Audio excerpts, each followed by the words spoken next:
The letter arrived on a Tuesday, and by Friday, Margaret Hollis had burned every bridge she'd ever stood on. She didn't read it twice. She didn't need to. The words were plain enough. Your services as governess are no longer required, and given the circumstances surrounding your son, we feel it best you vacate the premises by week's end. The circumstances. That's what they called Noah's accident. A circumstance. As if a 6-year-old boy's shattered arm was an inconvenience to be managed, rather than a wound that woke her screaming at 2 in the morning because she could still hear the sound it made when it broke. Eliza Hartwell. She'd gone back to her maiden name the moment the ink dried on her husband's abandonment papers, folded the letter once, set it on the kitchen table of a house that had never belonged to her, and looked at her son. Noah was sitting on the floor, his splinted arm cradled against his chest, pushing a wooden horse across the floorboards with his good hand. He didn't look up. He was 6 years old, and already he'd learned not to look up when his mother went quiet.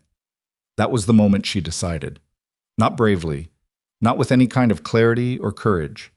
She decided the way drowning people decide to grab whatever is floating nearest, out of pure animal necessity, because the alternative was sinking. She was going west. If you've ever had to start over with nothing but a child depending on you and a suitcase that won't close all the way, stay with this story. Because what happened to Eliza Hartwell in the spring of 1875 is going to test everything you think you know about how families are made. Subscribe to the channel if you haven't already, hit that like button, and drop a comment telling me what city or country you're watching from.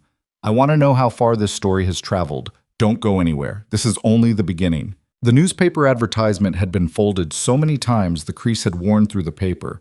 Eliza had read it until the words blurred, until she'd memorized not just the content but the particular shape of the capital letters, the way the typesetter had squeezed the final line to make it fit the column. Seeking.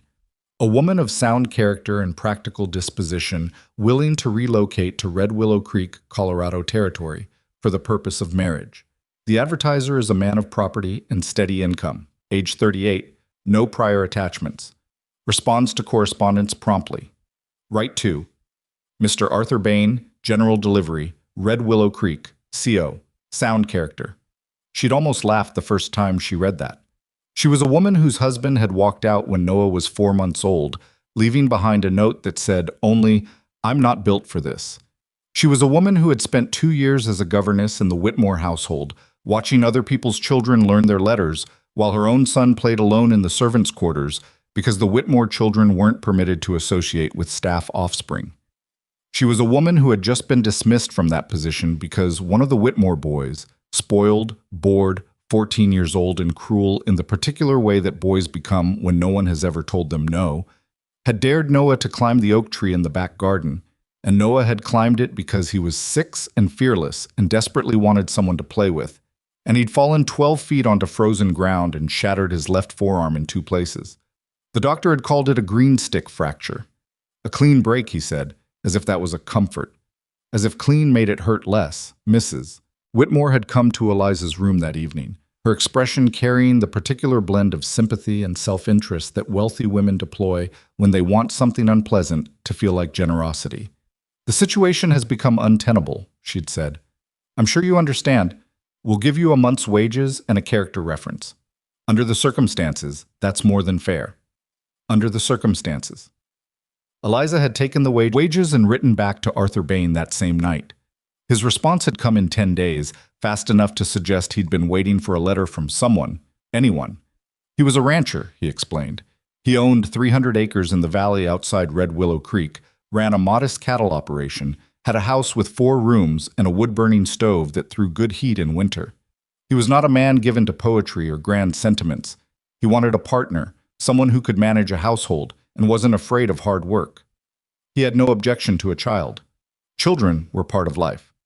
That last line was the one that undid her. Children are part of life. It was such an ordinary thing to say, and yet she had been surrounded for so long by people who treated Noah as an obstacle, a complication, a reason to hesitate, that a man simply acknowledging her son's existence as a natural and acceptable fact felt almost radical. She wrote back. He wrote back. They exchanged 4 letters over 6 weeks. And somewhere in the middle of the 3rd one, she stopped thinking of it as a transaction and started thinking of it as a possibility. She told herself she wasn't foolish enough to call it hope, but she packed her suitcase with the care of a woman who intends to arrive somewhere and stay. The train journey from Cincinnati to Denver took 3 days and tested every resource Eliza possessed. Noah ran a low fever for most of the second day, and she sat with his head in her lap, pressing a damp cloth to his forehead and reading to him from a battered copy of Robinson Crusoe she'd bought at the station bookstall, skipping the parts she thought might frighten him while quietly terrified herself. The arm hurt him at night. He tried not to show it. Even then, at 6, he had already absorbed the idea that showing pain made other people uncomfortable, and making other people uncomfortable had consequences. Eliza hated that she'd taught him that without meaning to. She hated the economy of misery that had made it necessary. She'd given him the window seat. He watched the landscape change with the focused attention of a child who has learned that the world outside is more reliably interesting than the world inside. Ohio gave way to Indiana, Indiana to Illinois, and somewhere past the Missouri River, the trees thinned and the land flattened and opened into something vast and indifferent that made Eliza's chest tighten in a way she couldn't entirely explain. She was used to density, used to the city's press of bodies and noise and the particular comfort of never being the only person in a space. Out here there was just space, mile after mile of it, the sky so large it seemed slightly threatening, as if it was demonstrating something. "Mama?" Noah said, pressing his nose against the glass. "There's nothing out there." "There's plenty out there," she said. "It's just spread out differently." He considered this. Like when you put butter on bread but there's not enough butter so you have to spread it real thin. She hadn't expected to laugh, but she did. Exactly like that. He seemed satisfied. He went back to watching the thin butter landscape roll past, and Eliza went back to her thoughts, which were not comfortable company. They changed trains in Denver, and she noticed the shift immediately. Not in the people exactly, but in the quality of the air, in the way everyone moved with a purposefulness that suggested they were going somewhere specific and had been many times before. She was the one who stood in the middle of the station concourse looking lost, holding Noah's good hand too tight, searching the departure board for Red Willow Creek. A woman at the ticket window, middle-aged, efficient, with the manner of someone who had answered the same questions 1,000 times, directed her to the right platform without ceremony or warmth, and Eliza appreciated that. Warmth would have made her feel like a charity case. Efficiency made her feel like a traveler. The final leg of the journey was 2 hours on a smaller, older train that rattled and swayed through mountain passes that made Eliza grip the armrests and Noah press against her side. The elevation change did something to his ears that made him irritable, and he'd eaten too many of the crackers she'd packed and felt sick. And by the time the train began to slow, he was pale and tired and holding his splinted arm with a careful practiced stillness that meant it was hurting again, and he was trying not to say so. "Almost there," Eliza told him. "You've been saying that." "This time I mean it." He looked up at her with the expression he used when he wasn't sure whether to believe her but wanted to anyway. She'd seen that look so many times. It was the look of a child who had been disappointed enough to be cautious, but not enough to be cynical, and the fragility of it, the specific, precarious hope of it, was something she carried like a weight in the center of her chest. "Arthur Bain will be there," she told herself. "He said he'd meet the Wednesday train. He is a man of his word. He said so himself. Men of their word show up." The train stopped. She gathered their things with hands that were steadier than she felt. Noah put on his coat by himself, struggling slightly with the left side over the splint and refusing her help with the focused pride of a 6-year-old who had decided that independence was the next thing he was going to master. She let him manage it. She stood on the platform with the suitcase at her feet and Noah's good hand in hers and looked down the length of Red Willow Creek's small, weather-beaten train station. The platform was not empty. There were perhaps a dozen people, a man meeting his brother, from the look of the greeting, a woman with a baby on her hip collecting a crate of dry goods, 2 cowboys leaning against the station wall with the posture of people waiting for something to happen, a station master moving luggage, a dog investigating something under the bench. No one was looking for her. She waited 5 minutes, watching every face. Then 10. The train exhaled a long breath of steam and began to pull away, and the people who had business on the platform finished it and drifted back toward town, and Eliza stood where she was because she didn't know what else to do. "Where's the man?" Noah asked. "I'm not sure." "Is he coming?" She looked at the empty end of the platform, at the mountain road that led into town, which was also empty, at the pale spring sky with its thin clouds moving east as if they had somewhere better to be. "I don't know," she said. It was the most honest thing she'd said in weeks. She found the station master sorting crates near the freight entrance. He was a compact man in his 50s with a sun-damaged face and the unhurried manner of someone who had learned long ago that most emergencies were not as urgent as they appeared. "Excuse me," she said. "I'm looking for Arthur Bain. He was supposed to meet this train." The station master's hand stopped moving. Something shifted in his expression. A subtle closing, the way a face reorganizes itself when it is about to deliver bad news and is deciding how much of it to deliver. "Arthur Bain," he repeated. "Yes, he's a rancher out in the valley. We had an arrangement. He was supposed to—" "Ma'am." The station master set down the box he was holding. He didn't look at Noah. He kept his eyes on her face with the particular deliberateness of a man trying to communicate something serious without alarming a child. "When did you last hear from Mr. Bain?" Something cold settled in her chest. 5 weeks ago. He wrote to confirm the date. He said he'd meet the Wednesday train. The station master removed his hat. She noticed that, the hat coming off. "Arthur Bain passed away 3 weeks ago," he said. "Fever came on fast. He was gone in 4 days. I'm sorry, ma'am. I don't know if anyone thought to write to you. I suppose they didn't know to." The cold in her chest spread.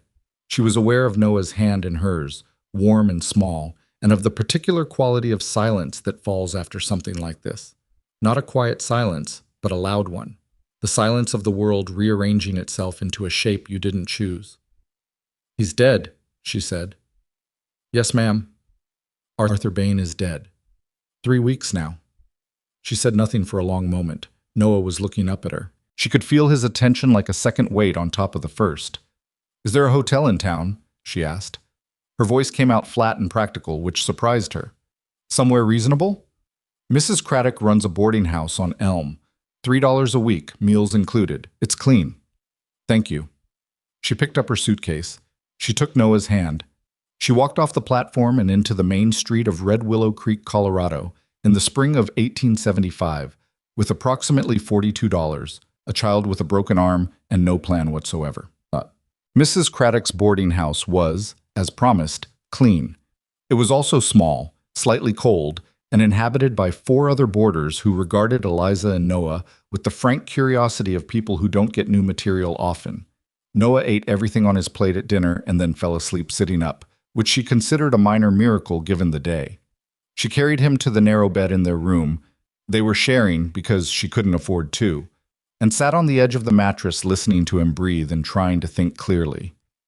$42. $3 a week for the room and meals. That gave her roughly 14 weeks if she spent nothing else, which was not possible.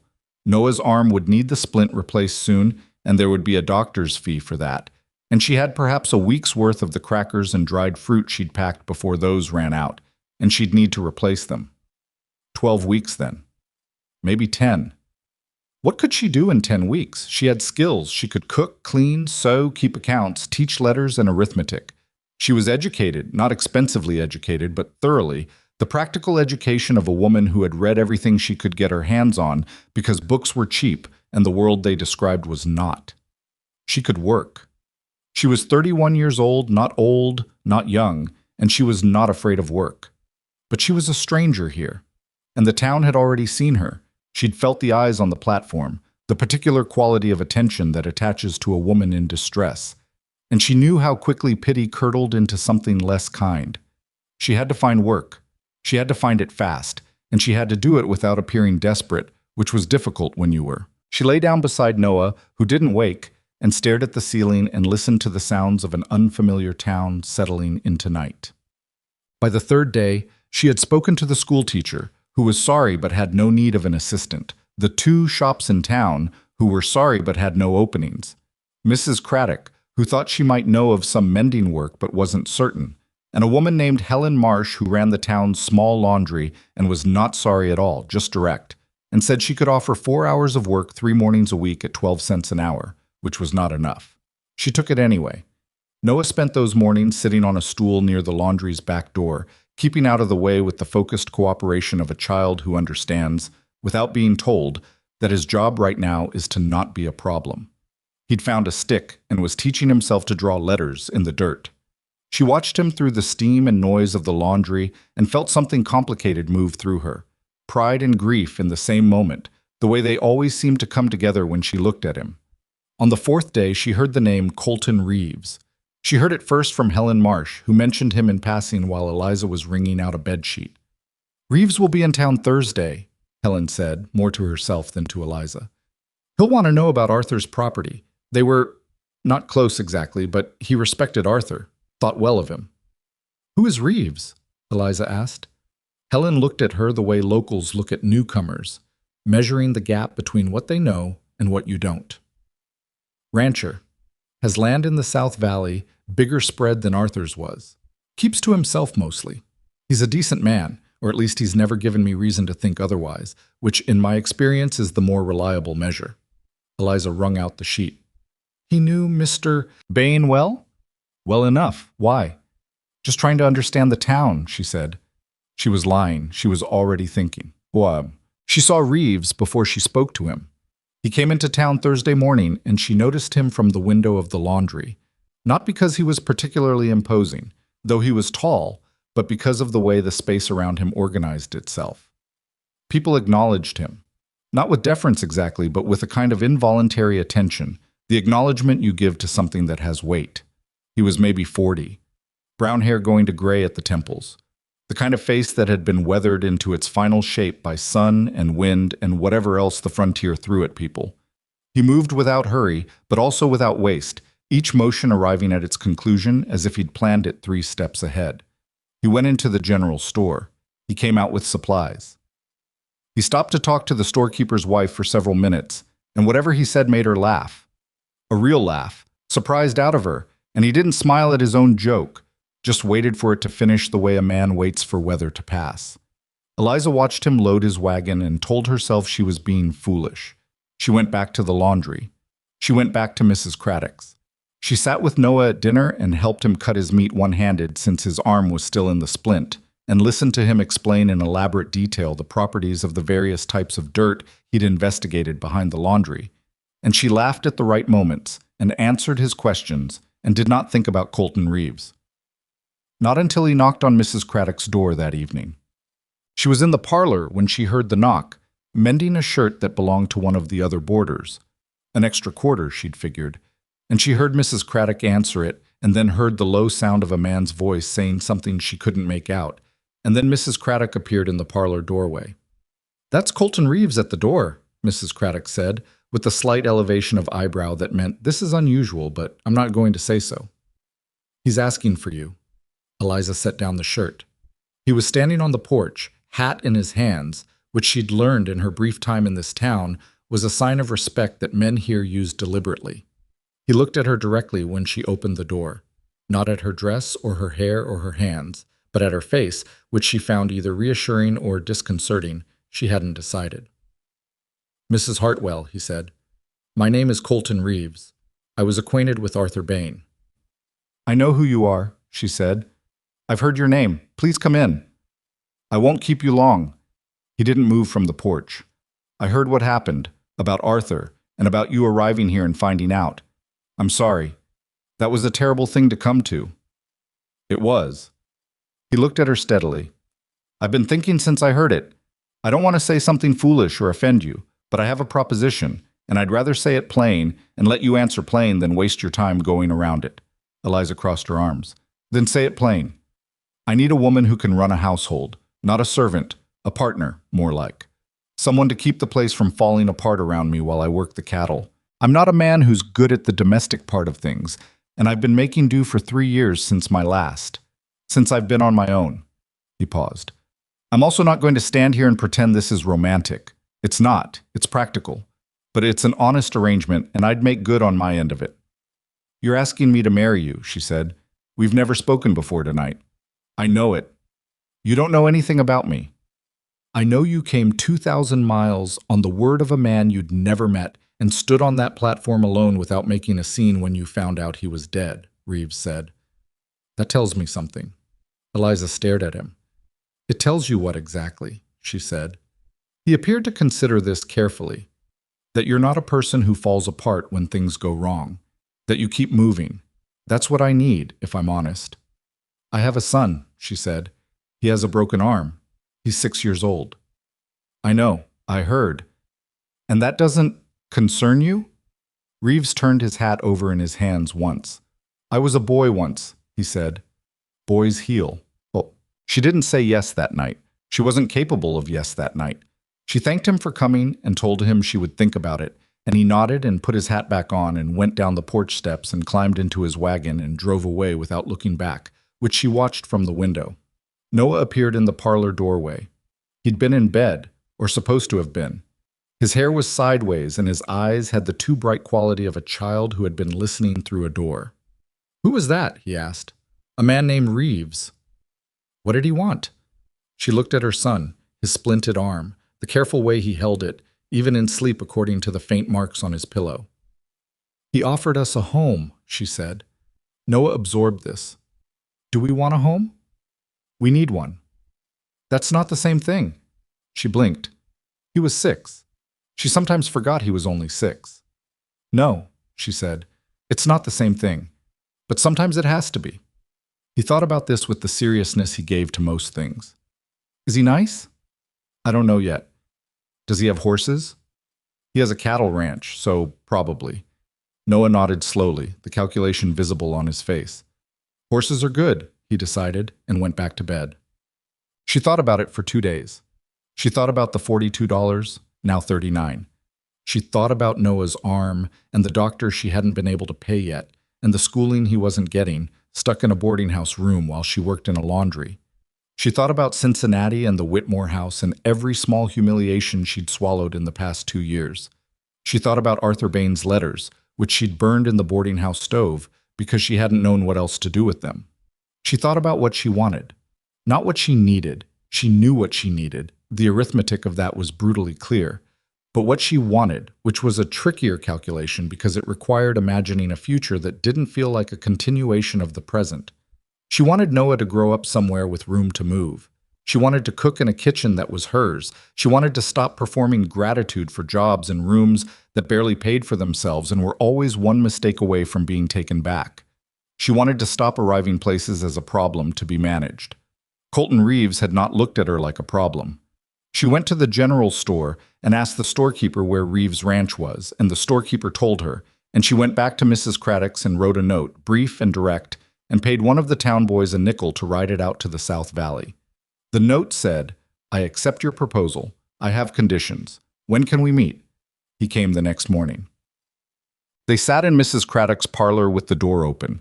Propriety demanded it even on the frontier, maybe especially on the frontier, and negotiated with the careful attention of 2 people who have each been burned before and have no intention of being burned again. Her conditions were 3. The first, Noah was not to be treated as a lesser member of the household, not a burden, not an afterthought, not a servant's child tolerated at the margins. He would eat at the table, sleep in a proper room, and be treated with the same consideration as any other person in the house. Reeves agreed without hesitation. I wouldn't have it any other way, he said. She didn't know whether to believe him. She noted his answer and moved on. The second, she would have authority over the household, not subject to constant second-guessing or overruling on domestic matters. She had run households before, not her own, but she had run them. And she needed to be able to do her work without being managed.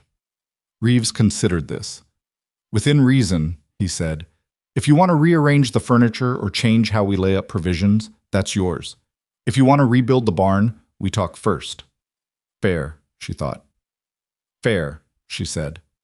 The third, if it didn't work, if after a year either of them found the arrangement untenable, they would discuss it honestly, without acrimony, and find a solution that left both of them with dignity. This one gave him pause. He looked at his hat, which was back in his hands, turning slowly. You're asking me to plan for it failing, he said. I'm asking you to acknowledge that neither of us can predict what this will be, she said. We're strangers. This might be a very bad idea. If it is, I don't want to be trapped. He looked at her. Something in his expression shifted slightly. Not softened exactly, but recalibrated. like he was updating an estimate.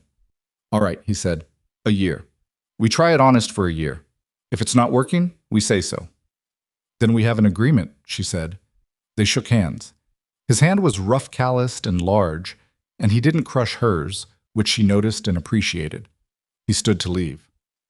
One more thing, she said. He stopped. I need to know something about you. One real thing, not from a letter and not a practical thing. Something that tells me who you are. He stood in the doorway for a moment.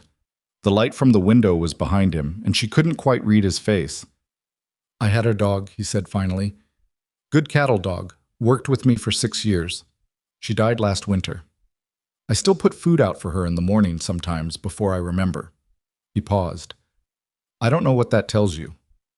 More than you think, she said. He nodded once and left.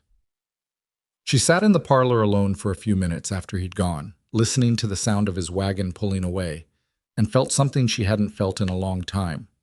Not hope exactly, not certainty, but something adjacent to both. They were married 4 days later in the county clerk's office, with Mrs. Craddock and the clerk's own wife as witnesses. Noah wore his good shirt and stood very straight and watched the proceedings with the expression of a scientist observing a new phenomenon, interested but withholding judgment. Afterward, on the steps of the clerk's office, Reeves crouched down to Noah's level. He didn't force eye contact or offer his hand or do any of the things that adults do when they're performing friendliness at children. He just said, I've got a gray mare named Della. She's too stubborn for most people, but I think she might like you. Noah looked at him for a long moment. Why? She doesn't like people who try too hard, Reeves said. I have a feeling you don't either.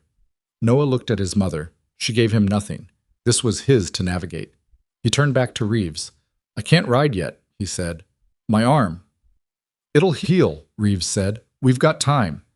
He stood.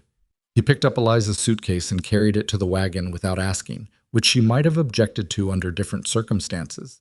But the truth was she was tired of carrying it. She lifted Noah into the wagon bed, settled him among the supply crates with a blanket over his lap, and climbed up to the seat beside Colton Reeves. He clicked his tongue at the horses. They moved. Red Willow Creek fell away behind them, and the valley opened ahead, and the mountain stood in the distance like something that had decided a long time ago what it was and was comfortable with that decision. She didn't look back. She was 31 years old, married to a stranger, riding toward a house she'd never seen on a piece of land she didn't know, with a 6-year-old boy in the back who was already asleep against a flour sack with his splinted arm tucked carefully against his side. She had 41 conditions she hadn't said out loud. She had doubts that would have filled a second suitcase. She had the particular compound fear of someone who has taken a risk before and survived the aftermath and is doing it again anyway because the alternative is worse. She had, for the first time in a long time, somewhere to go. The wagon moved south into the valley, and the spring light lay long across the grass, and somewhere ahead there was a house with a wood-burning stove and a stubborn gray mare, and 300 acres of frontier that did not care, not in the slightest, what any of them had been before today. Only what they would do next. The wagon road into the South Valley was not what Eliza would have called a road. It was more of an intention, a general direction that the land had agreed to tolerate, rutted in places, washed out in others, lined on both sides by the kind of scrubby vegetation that had made its peace with being ignored. The horses knew it well enough that Reeves held the reins loosely, letting them find their own way around the worst of the ruts, and Eliza braced herself against the seat and tried not to reach for the rail every time the wagon lurched. She'd ridden in wagons before. She hadn't ridden in one for 2 hours over mountain terrain before, and there was a difference. How far? She asked, after the third significant lurch. Another 40 minutes or so, Reeves said. Road gets smoother past the creek crossing. There's a creek crossing. It's not deep this time of year. She looked back at Noah, who had woken from his doze and was watching the landscape with renewed attention, his splinted arm held steady across his lap. He caught her eye and gave her the small nod that meant, I'm fine, stop checking. She turned back around. Reeves said nothing else. He was not, she was beginning to understand, a man who filled silence with noise.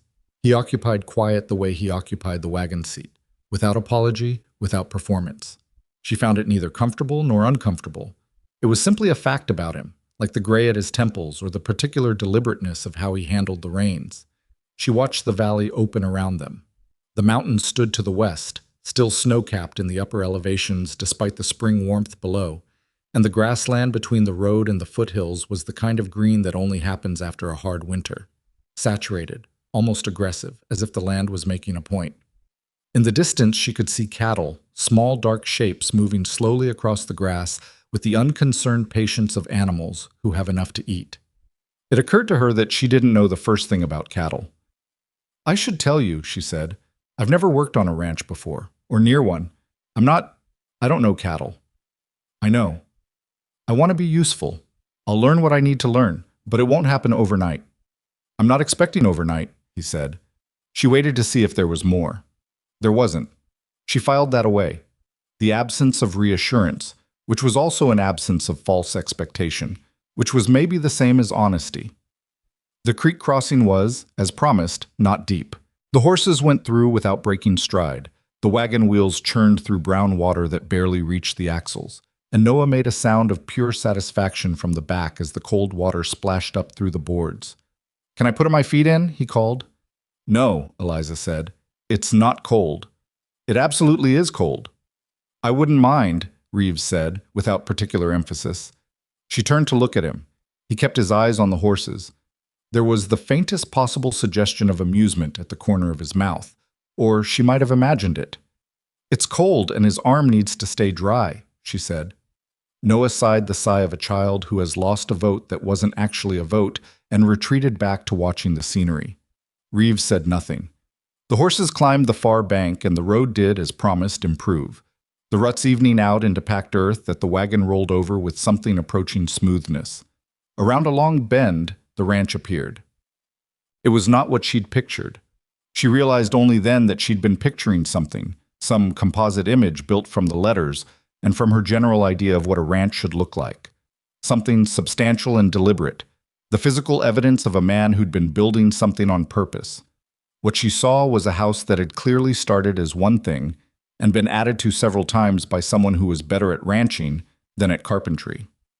The main structure was solid enough, log-built, 2 stories, with a covered porch that ran across the front and wrapped around one side. But the addition on the east end sat slightly crooked to the main building, and the roof over the porch had been patched with different colored shingles in at least 3 places, and the front gate was tied shut with rope where the latch had broken and not been replaced. The barn was better, larger, actually, and more carefully built. The barn clearly ranked higher in Reeves's priorities than the house did, which told her something. Behind the barn, she could see a smaller outbuilding, probably a smokehouse, and beyond that the fenced paddock where 3 horses stood watching the wagon's arrival with varying degrees of interest. One of the ranch hands came out of the barn as they pulled up. A young man, maybe 20, with a wide face and the permanent squint of someone who'd spent years looking into the sun. "That the Calloway heifer?" he called. "She's in the back," Reeves said. Separated her out near Fenwick's property line. She was wandering again. "Get her settled before dark." The young man nodded and moved to the back of the wagon without looking at Eliza or Noah, which she found neither rude nor welcoming. Just someone with a job who was doing it. Reeves climbed down. He came around to Eliza's side and offered his hand to help her down, which she took. His grip was steady, nothing more or less than functional. "Calloway heifer," she said. "Neighboring ranch. Their cattle wander into our grass sometimes. I bring them back." "Every time?" "Every time. If I don't, Calloway stops doing the same for mine, and then we've got a real problem." He picked up her suitcase again and started for the house. "Come on, I'll show you around." She followed. Noah had already jumped down from the wagon and was standing very still, watching the paddock horses the way children watch things they want badly and aren't sure they're allowed to want. "Noah," she said. "I'm not touching anything," he said quickly. "I know. Just don't go too far." "The gray one is Della," Reeves said without stopping walking. "She'll come to the fence if you stand there long enough. She's curious." Noah's head turned. He looked at Reeves's back, then at the gray horse in the paddock, then at his mother. She gave him a small nod. He turned and walked carefully toward the fence, trying to look like he wasn't hurrying. The inside of the house was better than the outside suggested, which she suspected reflected the same priority inversion as the barn.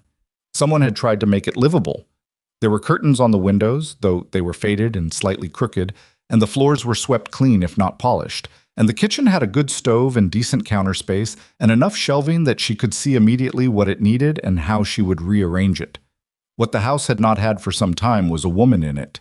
She could see that in the small accumulated ways, in the pan that had been scrubbed but not seasoned and was beginning to rust along one edge, in the way the supplies were stored, organized by size of container rather than by use, which was a man's logic, in the absence of anything decorative or comfortable that wasn't strictly functional. Everything worked. Nothing was pleasant. "This was your wife's?" she asked, touching the curtain fabric. A pause. She hadn't planned to ask it. It came out before she'd weighed it. "Yes," he said. "I'm sorry. I shouldn't have—" 3 years ago, he said. He set her suitcase at the bottom of the stairs. "Fever, same as Arthur. That winter was bad." He said it the way you say things that have been said enough times to lose their edge. Not without feeling, but without the rawness of it. Her name was Clara. "I won't change anything that—" "Change what you need to change," he said. "It's your house now." She looked at him. He was already moving toward the back door, toward the barn, toward the work that was waiting for him the way it always was. "I'll start supper," she said. He stopped with his hand on the door. "There's salt pork in the cold cellar and dried beans in the blue crock. Cornmeal's on the second shelf." He hesitated. "I usually eat at 6. 6, she said. "I'll have it ready." He nodded. He went out. She stood in the kitchen of Reeves Ranch for the first moment she'd been alone since arriving in Colorado, and let herself feel all of it, the strangeness of it, the scale of it, the fundamental absurdity of standing in a dead woman's kitchen in a territory she barely knew, married to a man she'd known for 6 days, with her son outside making friends with a horse. Then she found the apron hanging on the back of the pantry door and put it on, because the beans weren't going to soak themselves. Supper was beans and salt pork and cornbread, which was not sophisticated but was hot and filling and made the kitchen smell like a place where people lived. Noah ate with the industrial focus of a child who has been in transit for several days and is finally stationary. Reeves ate in the same quiet way he did most things, without ceremony, without complaint, but also not without attention. He finished what was on his plate and poured himself a second cup of coffee. "The cornbread's good," he said. "Thank you." That was the sum total of the mealtime conversation among the adults. Noah filled the rest of it with questions, because Noah always filled silence with questions when he was comfortable enough to ask them, which she counted as a good sign, even while privately cataloging each question for potential awkwardness. "How many cows do you have?" "Cattle," Reeves said. "About 200 head right now. Lost some to the winter." "What's the difference between a cow and a heifer?" "A cow has had a calf. A heifer hasn't." "Oh." Noah thought about this. "What about the ones that aren't either?" "Bulls, steers." "What's a steer?" Reeves explained this with complete evenness, as if a 6-year-old at his supper table asking about cattle reproduction was the most ordinary thing in the world. Eliza watched her husband's face while he talked to her son and tried to determine if the patience was real or performed. It looked real. It had the texture of something that came from a place in him rather than being assembled on the surface. She did not let herself conclude anything from this. It was one supper. After Noah was in bed, in the room Reeves had indicated at the top of the stairs, which had a small window and a bed with a decent mattress, and clearly had been someone's room before, though it had been cleared. Eliza came back downstairs and found Reeves at the kitchen table with a ledger open in front of him and a lamp pulled close. She poured herself the last of the coffee and sat down at the other end of the table. "I need to know what the household accounts look like," she said. He looked up. "If I'm running this household," she said, "I need to know what I'm working with. What comes in, what goes out, what you've been spending, and where you think there's waste." He studied her for a moment. Then he reached into the stack of papers next to the ledger and slid a second, thinner book across the table to her. "Household accounts are in there," he said. "I'll admit they haven't been kept carefully. I know roughly what I spend, but not always where." She opened it. The record-keeping was, as promised, rough. Entries were sporadic, amounts round-numbered in a way that suggested guesses more than counts, several months with no entries at all. She didn't say anything critical about it. She just looked through it carefully, noting what was there. "I can take this over," she said. "If that's agreeable." "That's why I showed it to you." She looked up. He was watching her with that same quality of attention she'd noticed on the street in Red Willow Creek. Not invasive, not cold, just attentive, in the way of someone who makes assessments carefully and then acts on them. "I want to ask you something," she said. "Go ahead." "The ranch hands, the young one today, how many do you have?" "Two full-time, Pete, that you saw, and Hector. He's been with me 7 years. A day laborer sometimes when we're moving cattle." Is there any issue with me being here, with me being in charge of the house, giving direction about supplies and provisions?" Reeves leaned back in his chair. "Pete will be fine. Hector won't care. If anyone gives you trouble, you tell me." "I won't need you to fight my battles," she said. She heard the sharpness in it and didn't apologize for it. He didn't look offended. "I know you won't," he said. "I just want you to know you've got somewhere to bring it." She looked at him across the table. The lamp between them threw soft, uneven light, and in it he looked his age and also somehow younger, the way people do when they're relaxed in their own space. "The ledger you're working on," she said. "What's the problem?"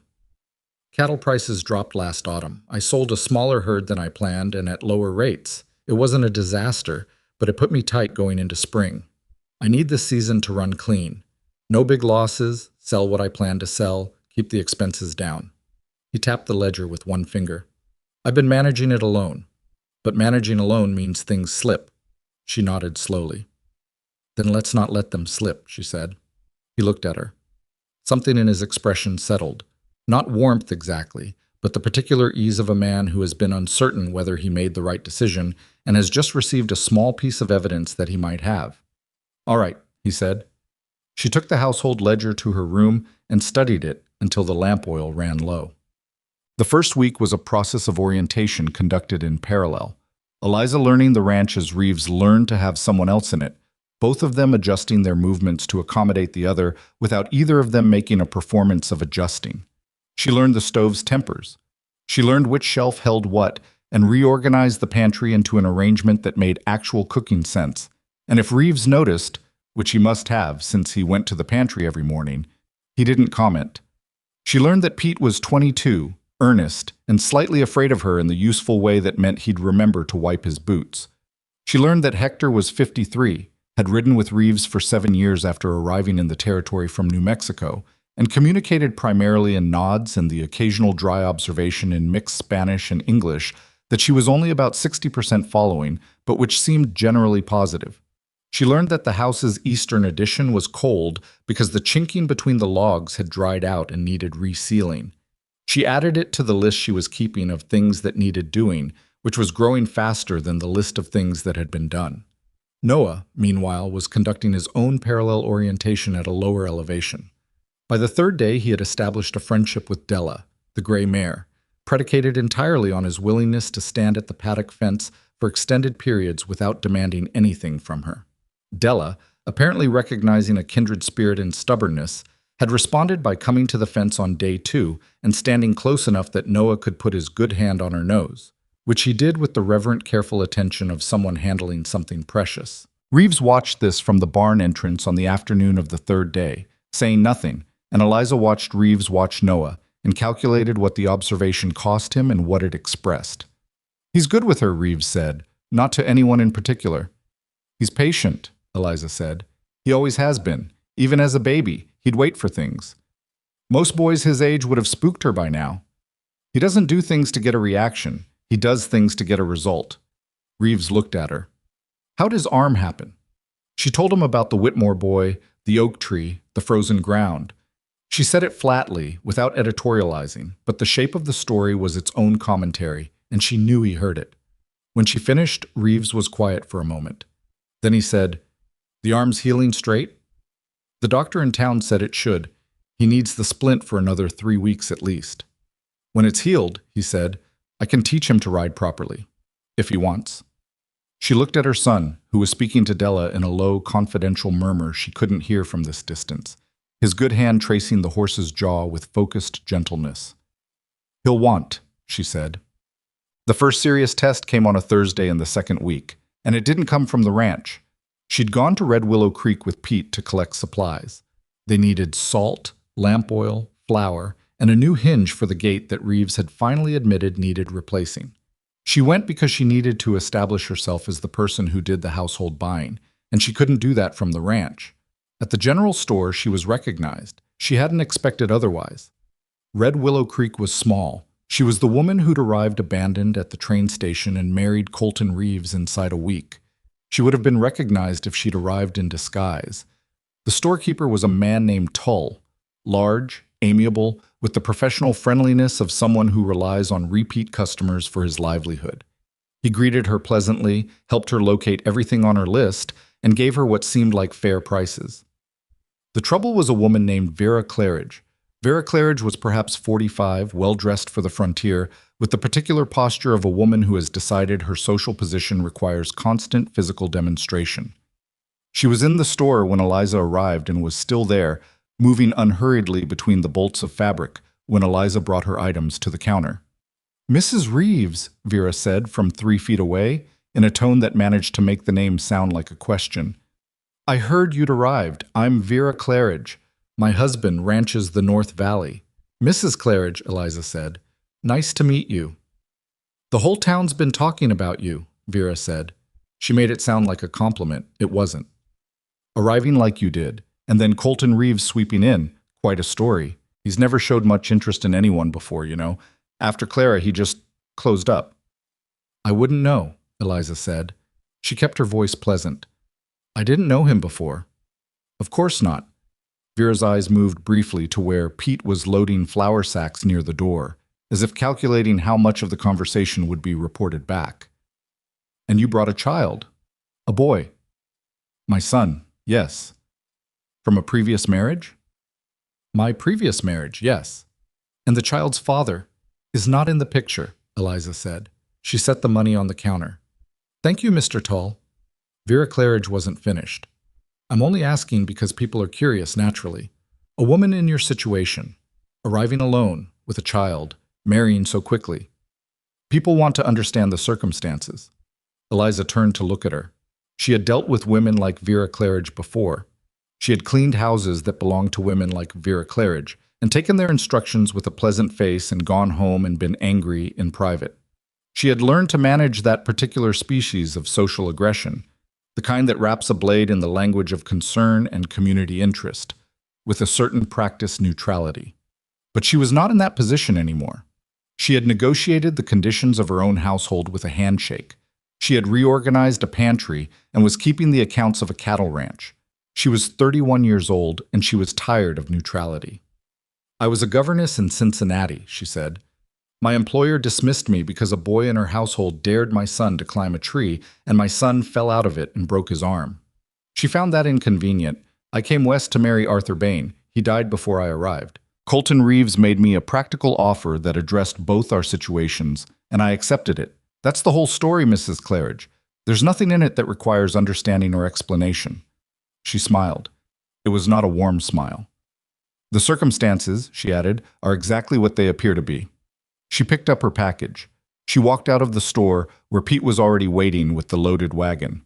He had the expression of a young man who has overheard something he found satisfying and is trying not to show it. They drove back to the ranch without discussing it. But when she was unloading the supplies in the kitchen, Pete appeared in the doorway. "Mrs. Reeves," he said. "Pete." "Vera Claridge," he said carefully, "is the kind of woman who's only pleasant to people she thinks can do something for her or take something from her. She's been trying to figure out Reeves for years." He paused. "She's not going to be the last one." Eliza looked at him. He was 22 and trying to warn her about something that mattered to him. "I know," she said. "Thank you, Pete." He nodded and disappeared back toward the barn. "Come." She told Reeves that evening, not because she needed to, but because she decided early that transparency was the foundation of this arrangement, and she intended to maintain it. She described the conversation with Vera Claridge clearly and without editorializing, the same way she'd described Noah's accident. Reeves listened with his coffee cup between his palms. "What did you say?" he asked. She told him. He was quiet for a moment. "Good, good," he said. "That's all?" "She'll talk about it either way. At least now she knows what you're made of." He looked at his coffee. "Vera Claridge's husband, Frank, has been trying to buy my south pasture for 3 years. I keep saying no. She's probably trying to figure out if you're somebody who can be managed. I can't be. I know. He looked up. I didn't think you could be, but it helps to have confirmation. She sat with that for a moment. It was a strange kind of compliment, operational almost, but it was real, and real was what she'd asked for. She mentioned Clara, Eliza said. She would. Do people... Is it something the town talks about? Clara died 3 years ago and the town is small, Reeves said. People talked about it. It's less now. Did you and she... She stopped. She wasn't sure what she was asking. We were married 8 years, he said. She grew up here. She knew what the ranch was and she wanted it anyway, which was something I always thought was remarkable. He turned the cup. It wasn't a quiet life, and she didn't want a quiet life, which is its own kind of person. Do you miss her? She hadn't planned to ask that either. It was becoming a habit. He looked at her across the table, and she felt the weight of the question, how personal it was, how close to a line she hadn't meant to cross. Every day, he said. That doesn't... He stopped, started again.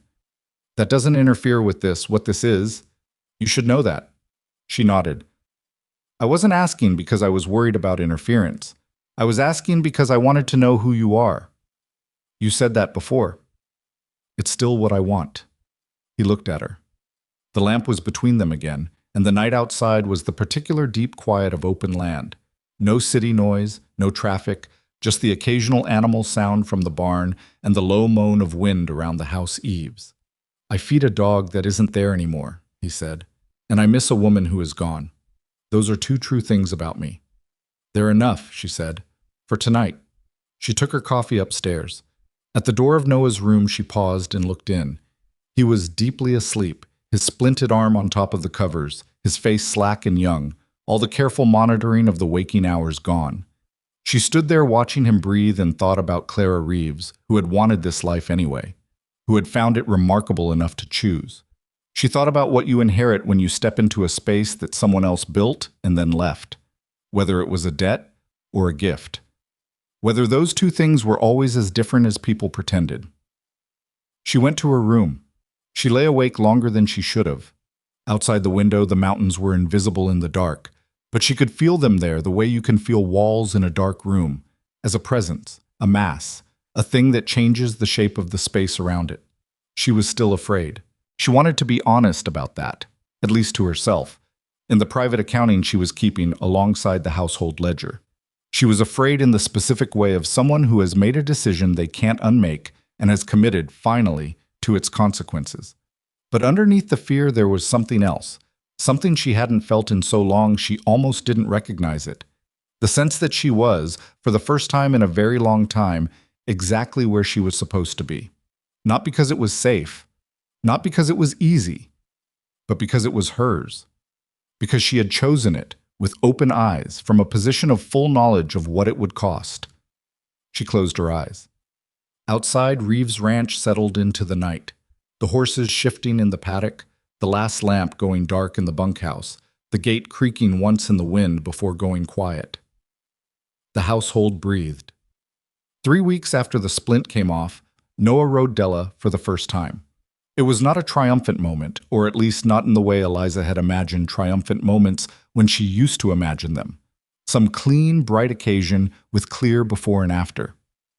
It was a Tuesday morning, slightly overcast, and Reeves had been working with the boy for 4 days prior, just groundwork, teaching him how to stand near the horse and read her ears and put the saddle on without rushing it. And when Noah finally climbed up, it was almost anticlimactic, the way things are when they've been properly prepared for. He sat up there on Della's back in the paddock, with his healed left arm holding the reins the way Reeves had shown him, and the expression on his face was not triumph. It was something quieter and more private than that.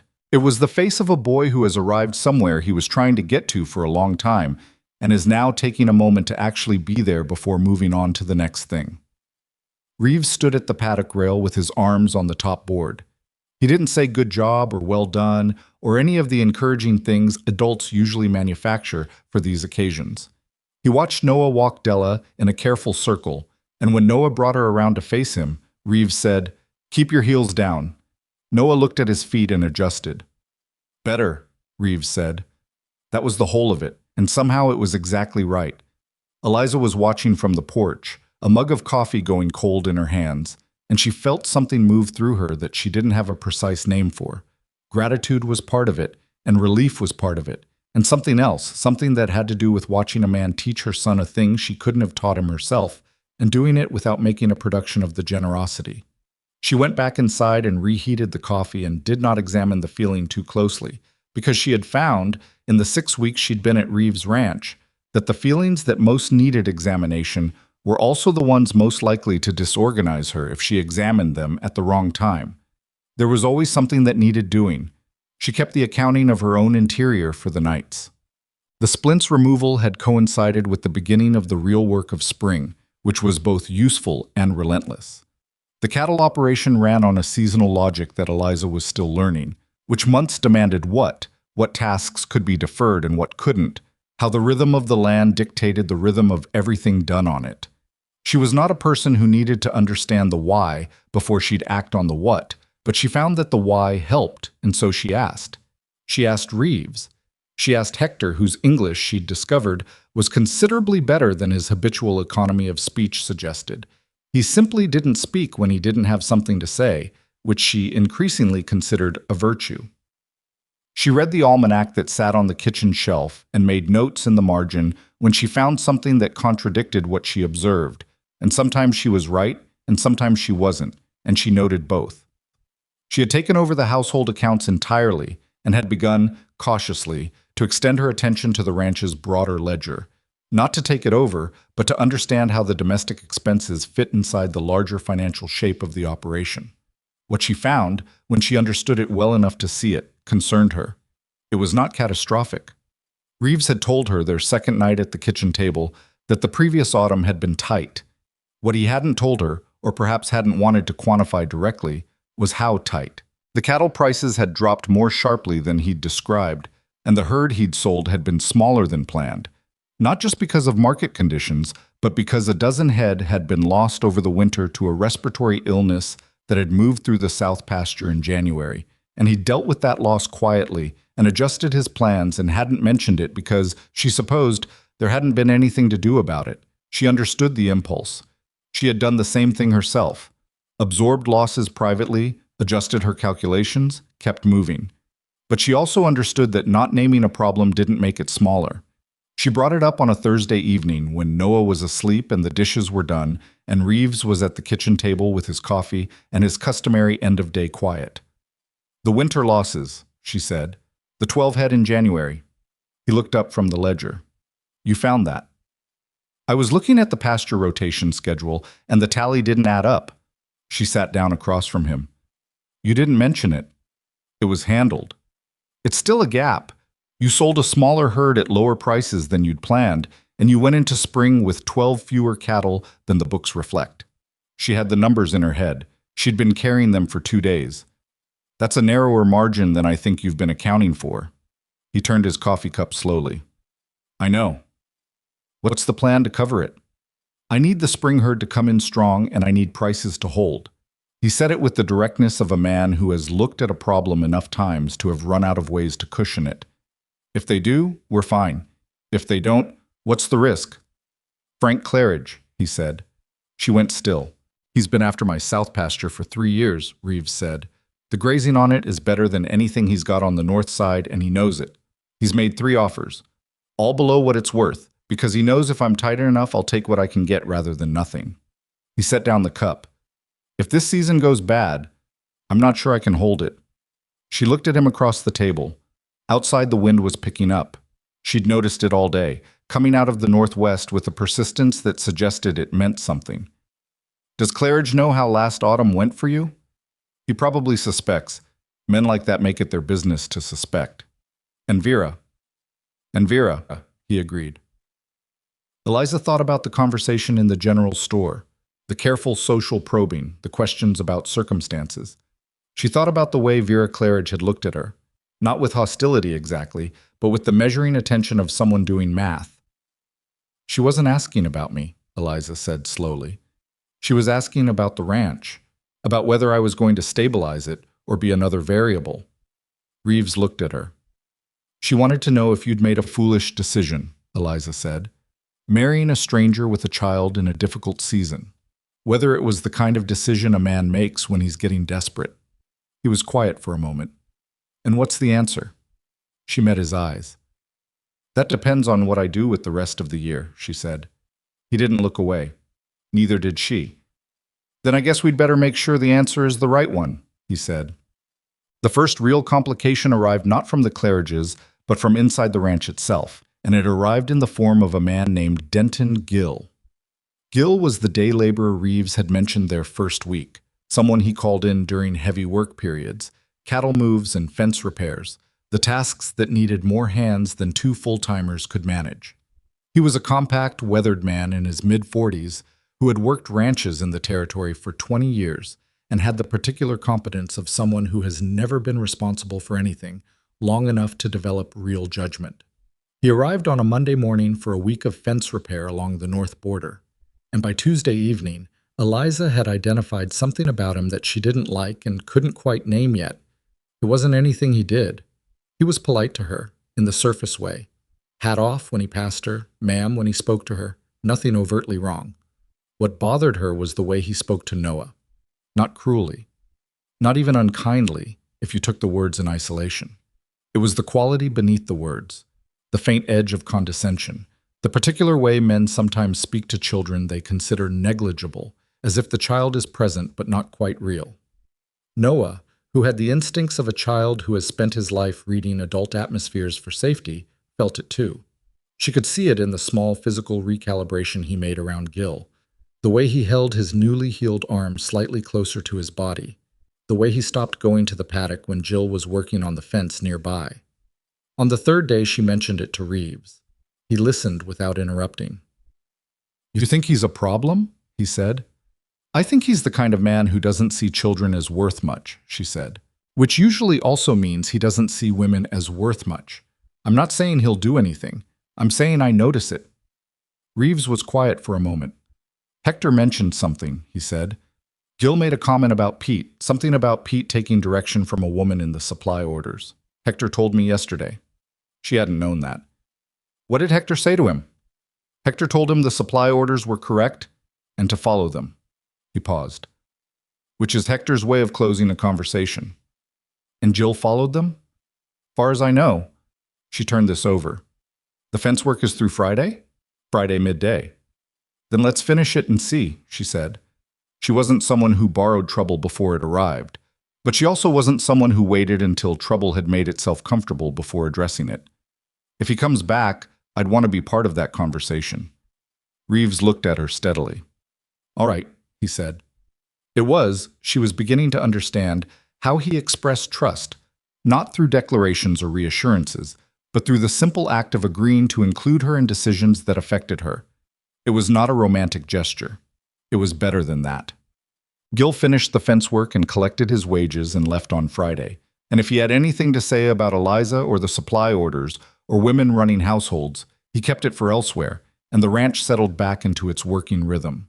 May came in dry and then turned suddenly, unpredictably wet, which Reeves said was typical, and Hector said was worse than typical, and both of them looked at the sky with the expressions of men engaged in a long and unequal negotiation with forces that did not negotiate back.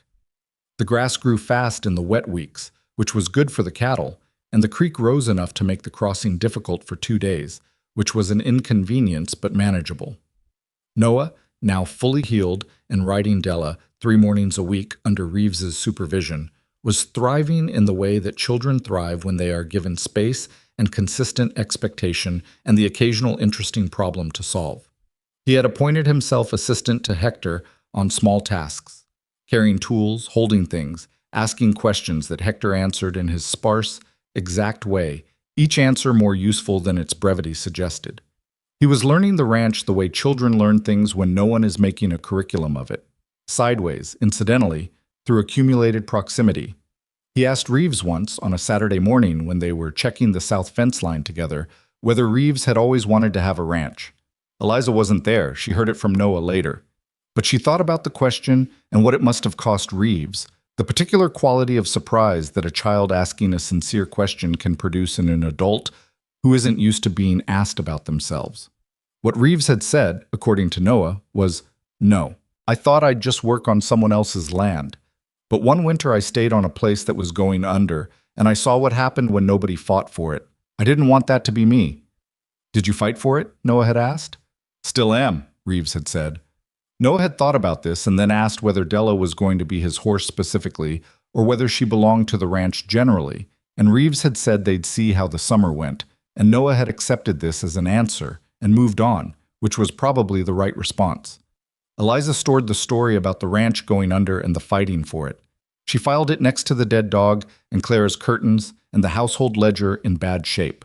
She was building a picture of a man from pieces, the way you always have to when the subject of the picture is not forthcoming with information, but also not dishonest, just private, in the specific way of people who have learned that disclosure invites a particular kind of vulnerability they've been burned by before. She understood it. She was the same kind of person. The crisis came in the second week of June, and it didn't arrive with warning. It arrived as a sound, a low, continuous sound that she registered first as wind, and then, as she woke more fully, as something wrong with the wind, too varied and too wet to be just movement of air. She was on her feet before she was fully conscious of deciding to stand, pulling her robe on in the dark of 4 in the morning, and she went to the window and looked out. The sky to the northwest was doing something she hadn't seen before. A darkness inside the darkness, a rolling, churning wall of cloud moving with a speed that was almost architectural, as if a building were falling sideways toward them. The rain had not started yet, but she could smell it, that particular smell of massive water incoming, and below the clouds she could see the first flickers of lightning moving horizontally through the rolling mass. She was downstairs and out the back door before she'd made a conscious plan.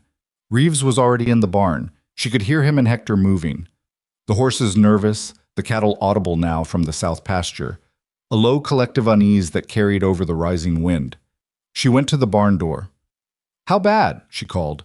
Reeves turned from where he was working to get a horse bridled, his face tight in the lamplight. "Bad enough. I've seen this kind before. It'll hit hard and fast. Maybe an hour." "The cattle in the south pasture. Too far to bring them all in, but the fence on the east side of the lower section is weak. I've been meaning to reinforce it. If the storm hits that way and they panic, they'll go through it," she said, "and then they're on open ground in the dark in a storm." She looked at him. "How many?" 40 head in the lower section. She did the math instantly. 40 head, at current market prices, was not nothing. It was the difference between a season that worked and one that didn't. It was the south pasture. It was Frank Claridge waiting with his below-market offer, knowing she and Reeves couldn't hold out if the season went bad. "What do you need?" she said. "I need Pete to get to the east fence with posts and wire, and I need Hector on the northwest to close that section off before they can scatter that direction. I need—" He stopped. He looked at her. She could see him calculating what he could ask of her and stopping himself, and she felt the familiar compound irritation of being protected from information she was capable of handling.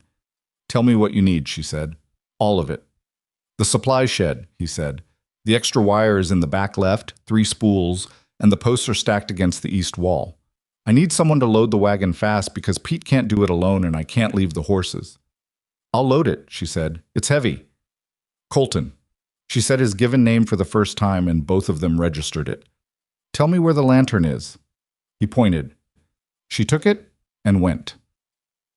The supply shed was 20 yards from the barn, and by the time she got there, the wind had picked up enough to make walking a physical negotiation.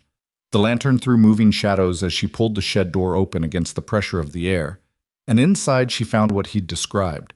3 heavy spools of wire in the back left, posts stacked against the east wall, a heap of equipment that she needed to get onto the wagon that Pete had already driven up to the shed door. Pete was 17. She'd recalculated. She'd thought he was 20, but it was the squint that aged him. And at 4 in the morning, in a mounting storm, he looked exactly 17, trying to manage the panicking horse and the traces, while also being responsible for moving 3 spools of wire he couldn't lift alone. "Leave the horse," she said. "I'll hold it. You load." He looked at her. There was a half-second of the hesitation she'd seen in men when they were deciding whether to take direction from her. "Pete," she said, "the horse." He handed her the reins and went to the shed. She stood at the horse's head in the wind and held on, talking low nonsense into the animal's ear the way she'd seen Reeves do with the paddock horses when they were nervous. Just a continuous low murmur of sound to give the horse something human to orient to while the world came apart around it. Her robe was soaked through within 2 minutes. The lightning was closer now, the thunder arriving faster after each flash. She counted intervals by reflex, old habit, the kind of thing you absorb in childhood and never entirely stop doing. Pete loaded 2 spools. He came back for the third, and it was too heavy to roll without help, and she tied the horse to the wagon and went in and took one end, and between them they got it up and in. She climbed to the wagon seat, untied the horse, and drove it around to the barn door. "South fence first," Reeves said, emerging. He had saddled 2 horses, and Hector was already mounted on one. He looked at her, at the state of her, at the wagon, and something moved in his face that wasn't surprise so much as a kind of recognition, a recalibration of something he'd been holding in a particular way. "Go," she said. "I'll take the wagon to the east fence with Pete." "You know where—" "I'll find it." He looked at her for one more second, then he turned the horse and rode with Hector into the dark, toward the northwest section. She found the east fence line by following Pete's direction and the lightning, which was providing terrible, intermittent illumination of a landscape she was still learning. The wagon lurched over uneven ground, the horse straining against the wind, and beside her Pete was holding on to the seat rail and calling out course corrections, and she drove with both hands tight on the reins and her weight braced forward, and she was not afraid, which surprised her. She'd expected to be afraid. She wasn't. She was occupied. Entirely, completely occupied with the next thing and the thing after that, with keeping the horse moving and reading the ground ahead in the lightning flashes and getting to the east fence before the storm hit the south pasture and the cattle panicked. They reached the fence with maybe 20 minutes to spare, if that. The problem immediately. A section of perhaps 30 feet where the posts had leaned inward over the winter and the wire had gone slack. Not broken, but no longer taut enough to stop a panicking herd. She got down from the wagon, and she and Pete worked. She had never set a fence post before in her life. Pete showed her in the first minute, the hole if you had time to dig, the driving stake if you didn't, the wire tensioning, how to tie it off. She didn't have time to learn it properly, and she didn't pretend to. She did what she could do, and Pete did the rest, and between them they got 4 posts reinforced and the wire retensioned on the worst section before the rain hit. When it hit all at once. Not the gradual build of ordinary rain, but a sudden, total immersion, as if the sky had been holding everything in reserve and finally released it. She was soaked in seconds. The lightning was directly overhead, the thunder arriving simultaneously, and the cattle in the south pasture. She could hear them, that deep collective sound of large animals afraid, began to move. Pete was still working. She stayed with him. The fence held. She stood on the other side of the wire from 40 frightened cattle pressing against it in the dark and rain and wind, watching the fence hold, and she felt something she had no name for, something more animal than intellectual, something that lived in her hands that were raw from the wire, and her feet that were soaked through, and her shoulders that had lifted spools of wire they weren't built to lift. She had held it, not by herself, but she had held her part of it, and the rest of it had held. And the fence was between the cattle and the open range, and the cattle were not gone. The storm lasted 2 more hours. They waited it out in the wagon with the horse tied to the fence post and a canvas tarp from the wagon bed pulled over them, which kept approximately half the rain off. Pete fell asleep against the wheel brace after an hour, which she envied and couldn't emulate.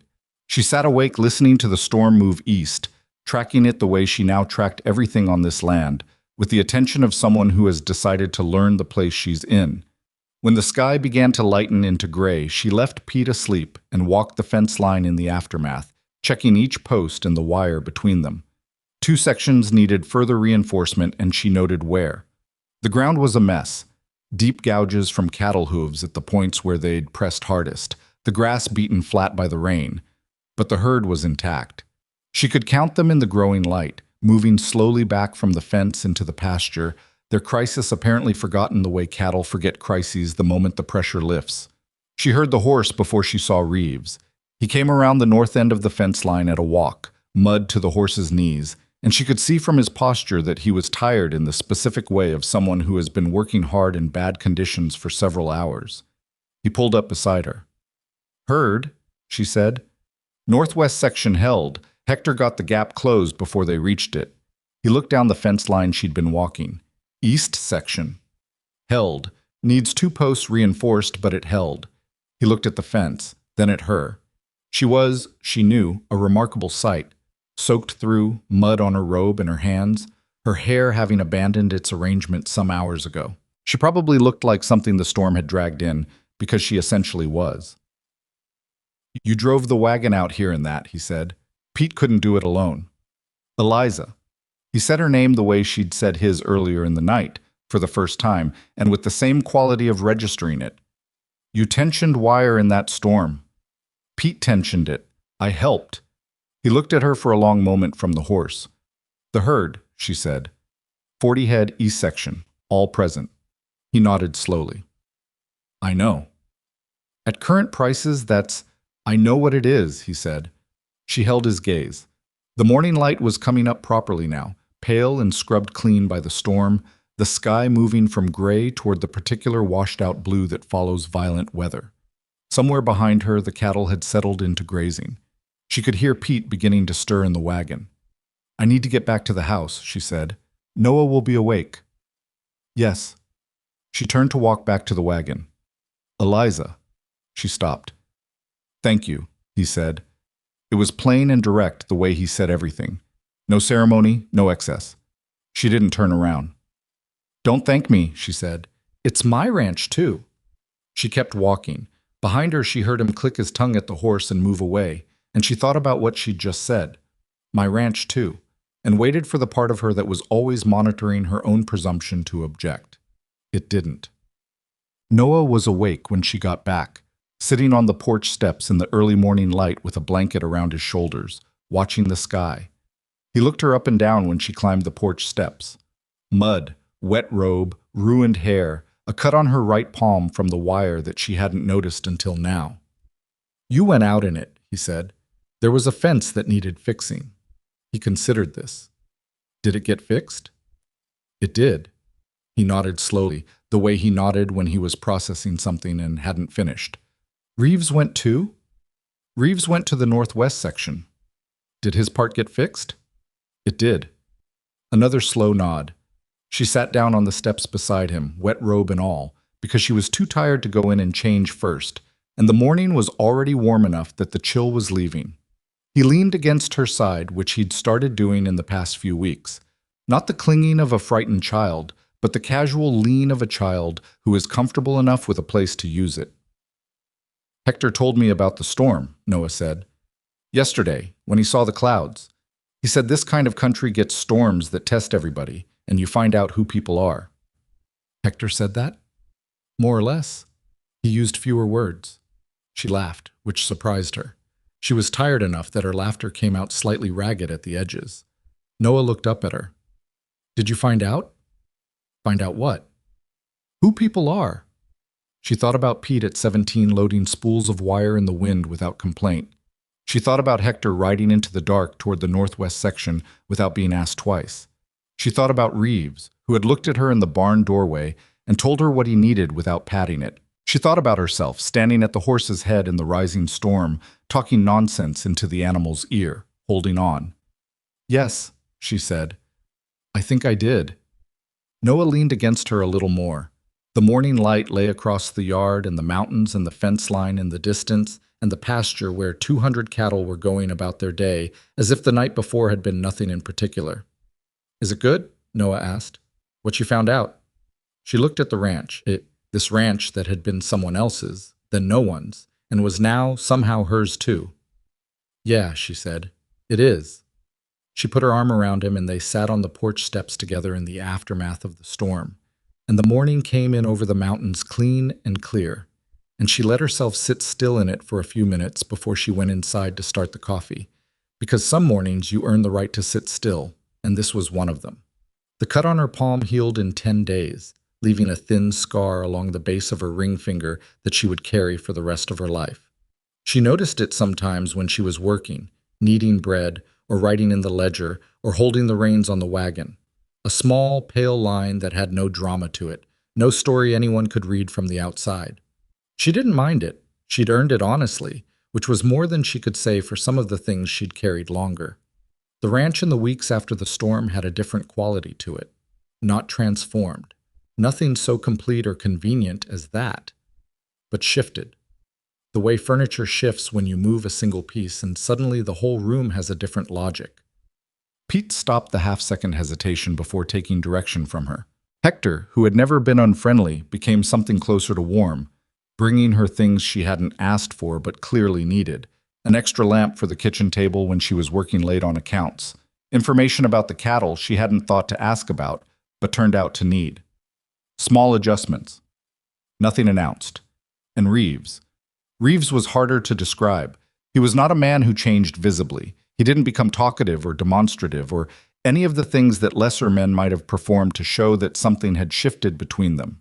What changed was subtler than that. A quality of attentiveness, a willingness to let the silence between them carry weight without rushing to fill it with something more comfortable. He started consulting her on things he'd previously decided alone. Not dramatically, not with ceremony. He'd simply mention a problem while she was making coffee and wait to hear what she thought before he'd made up his mind, which she understood was his version of a significant gesture. She brought the ranch ledger to the kitchen table one evening in late June, and they went through it together for the first time. Not her showing him the household accounts, but both of them looking at the full picture, the cattle numbers and the grazing costs, and the September projections, and the note he'd made to himself in the margin about the south pasture. Claridge, do not sell, regardless. She pointed to it. This is recent, she said. The ink was less faded than the surrounding entries. March, he said. Before I arrived. Before you arrived. She looked at him. He was looking at the ledger. You'd already decided. I've always decided, he said. But in March I wasn't sure I could hold it. I wrote it down to remind myself what I was deciding. She understood that. The particular use of writing things down, not to remember them, but to commit to them. She'd done it herself, with Noah's school lessons, with the conditions she'd put in a letter to Reeves before she'd known whether she'd send it. How bad was March? She asked. He was quiet for a moment. Bad enough that the note felt necessary, he said. She looked at the numbers. She'd been doing the projections in her head for weeks, and she had a sense of where they stood, but she wanted to say it out loud, with him, so they were working from the same information. If the autumn sale goes the way you're planning, she said, and prices hold where they've been, we come out ahead of last year, not by much, but ahead. If prices hold, what's the risk they don't? There's a buyer out of Denver who set the price floor last year. If he comes in low again, everything follows him down. He turned the ledger page. I've been thinking about approaching 2 ranches in the valley about a collective sale, enough volume that we can negotiate rather than accept. She looked at him. Which ranches? Fenwick and McCready. They're both smaller than us, but combined we'd have enough head to matter to a buyer. Have you talked to them? Not yet. Why not? He paused. It was the kind of pause that meant he'd been avoiding something rather than waiting for the right moment. Fenwick is fine. McCready there's history there. He and I had a disagreement 3 years ago about water rights on the Eastern Creek. We resolved it legally, but it wasn't pleasant. Would he work with you if the numbers were right for him? Maybe. McCready's practical above everything else. Then the history doesn't matter as much as the offer. She looked at the projections. Talk to Fenwick first. If he's in, McCready will be more likely to consider it. He doesn't want to be left out of something that benefits his neighbors. Reeves looked at her. You know McCready? I've never met him, she said. But that's how practical men work. They watch what other practical men do and adjust. He was quiet for a moment. Then he closed the ledger. I'll talk to Fenwick Thursday, he said. Good, she said. She poured them both more coffee, and he didn't object, which was itself a kind of answer. It was Noah who first noticed Frank Claridge's man on the south fence line. He came to find Eliza on a Saturday morning in early July, appearing in the kitchen doorway with the particular expression he wore when he'd seen something he wasn't sure was important but suspected might be. His head slightly tilted, his eyes more focused than usual. There's a man walking the south fence, he said, by the creek bend. He's got paper. She set down the bowl she was holding. Paper. Like he's writing things down. He's not fixing anything. He's just looking and writing. She wiped her hands and went to the back window. From here she couldn't see the south fence directly, but she could see the approximate area Noah meant. "Where's Reeves?" "North pasture with Hector, moving the second herd to the upper grass." She untied her apron. "Show me," she said. Noah led her out the back and through the yard, and she followed him to the low rise that gave a sight line to the south fence line and the creek bend beyond it. From there she could see the man clearly enough, middle-aged, in town clothes rather than ranch clothes, which was notable, with a notebook and what looked like a surveyor's measuring rod. Not on the fence line, past it, on Reeves's side of the fence. "He came through the gate," Noah said quietly. "I saw him open it." She studied him for another moment. He was moving methodically along the interior of the south pasture, stopping at intervals to write something, then moving on. He didn't look up. He wasn't hiding, exactly. He wasn't sneaking, but he also wasn't announcing himself. "Go get Pete," she said. "Pete's in the barn." "Then go get him, please." Noah went. She stayed on the rise and watched the man work his way along the pasture. Pete arrived in 2 minutes with Noah behind him, and she pointed out the figure at the fence. "You know him?" she said. Pete squinted, his useful, permanent squint. "That's Warren Elks," he said. "He does surveying work. Title work sometimes." He paused. "He works for Frank Claridge." She stood very still for a moment. "Claridge sent a surveyor onto our land," she said. "Looks like." Without asking. Pete's expression communicated that yes, this was the shape of things, and that it was not an accident, and that he was not surprised by it. She walked down the rise and across the pasture to the south fence line. She did not hurry.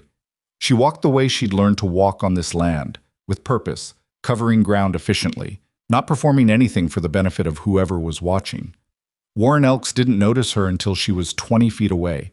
He looked up from his notebook and the surprise on his face was genuine, which told her he'd expected to be undisturbed, which told her he'd believed she wouldn't be watching, which told her something about what Claridge had told him about the ranch's current management. "Ma'am," he said. He did not lower the notebook. "You're Warren Elks," she said. "You work for Frank Claridge." A flicker of something. Recalibration. "I do surveying work for various clients," he said. "I was asked to—" "You're on Reeves' land," she said. "Past the fence. You opened the gate to get here." "The survey work requires Mr. Elks." She stopped a few feet from him and looked him directly in the face. "I'm going to need you to walk back to that gate and close it behind you. If Frank Claridge wants to commission survey work that touches Reeves' property, he can write us a letter and ask permission, which we will consider and likely decline.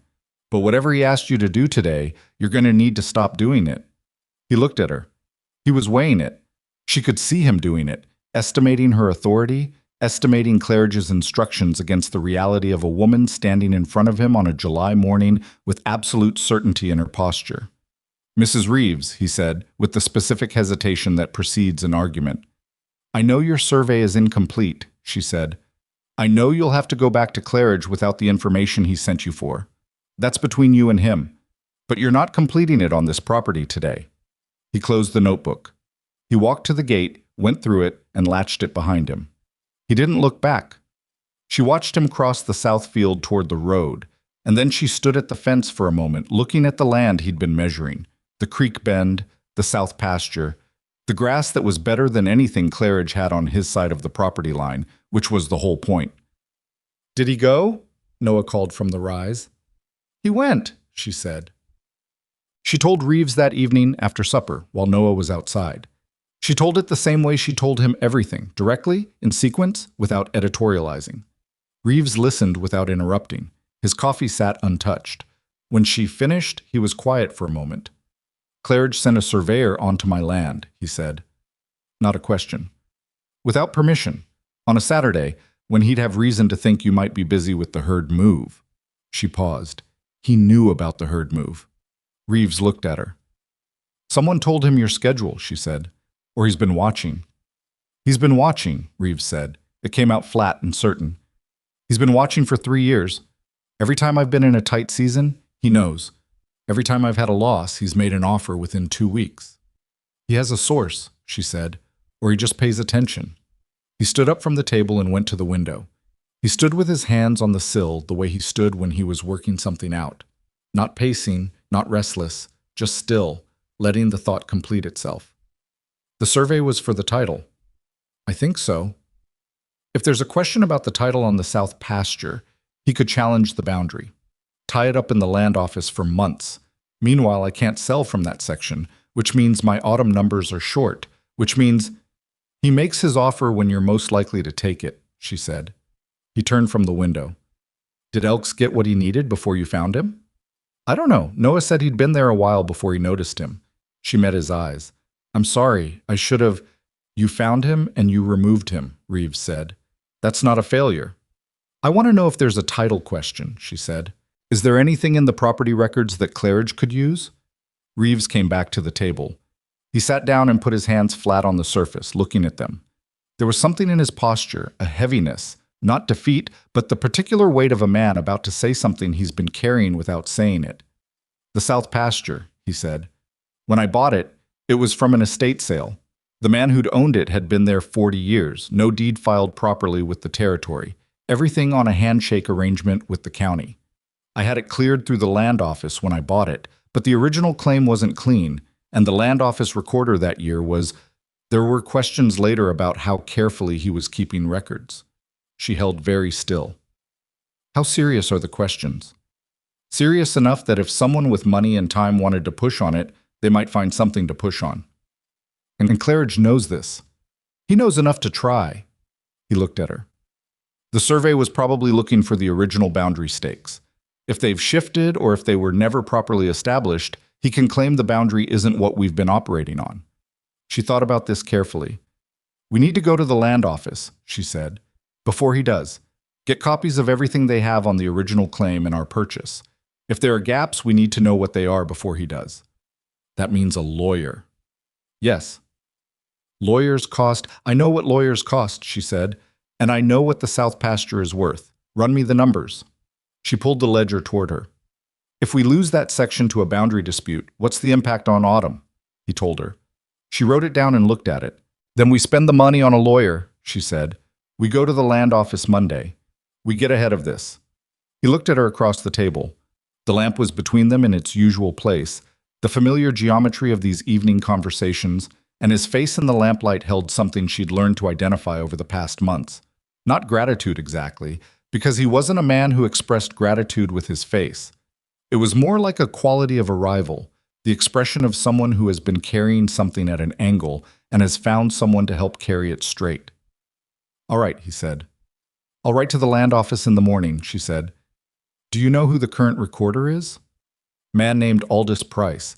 He's been there 2 years. He's careful, more careful than his predecessor. Good. She closed the ledger. And talk to Fenwick Thursday. Whatever Claridge is planning, a collective autumn sale changes our position. It means we're not isolated. You think he'd move faster if he thought we were looking to expand our arrangements? I think men like Claridge move when they believe someone is alone, she said. We should stop being alone. The meeting with Fenwick happened Thursday, as planned.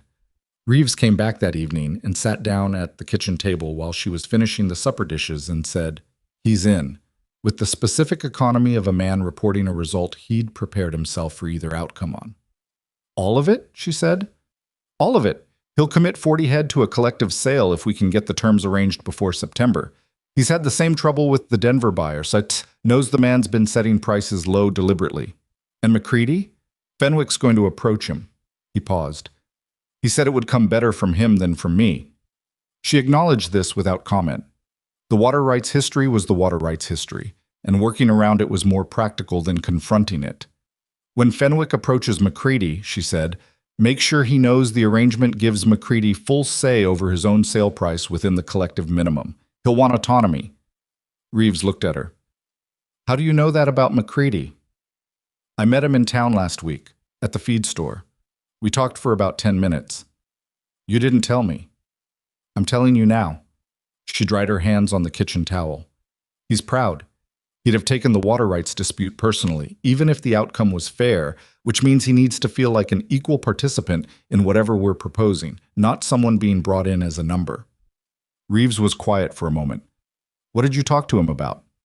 His cattle operation, his plans for the fall, whether he'd been having trouble with the Denver buyer. She folded the towel. He volunteered a great deal once he felt like the conversation was equal. Practical men will do that when they don't feel like they're being sold something. He looked at her with the expression she'd cataloged over these months. The recalibration expression, the updating an estimate expression. Eliza. You went and talked to McCready on purpose.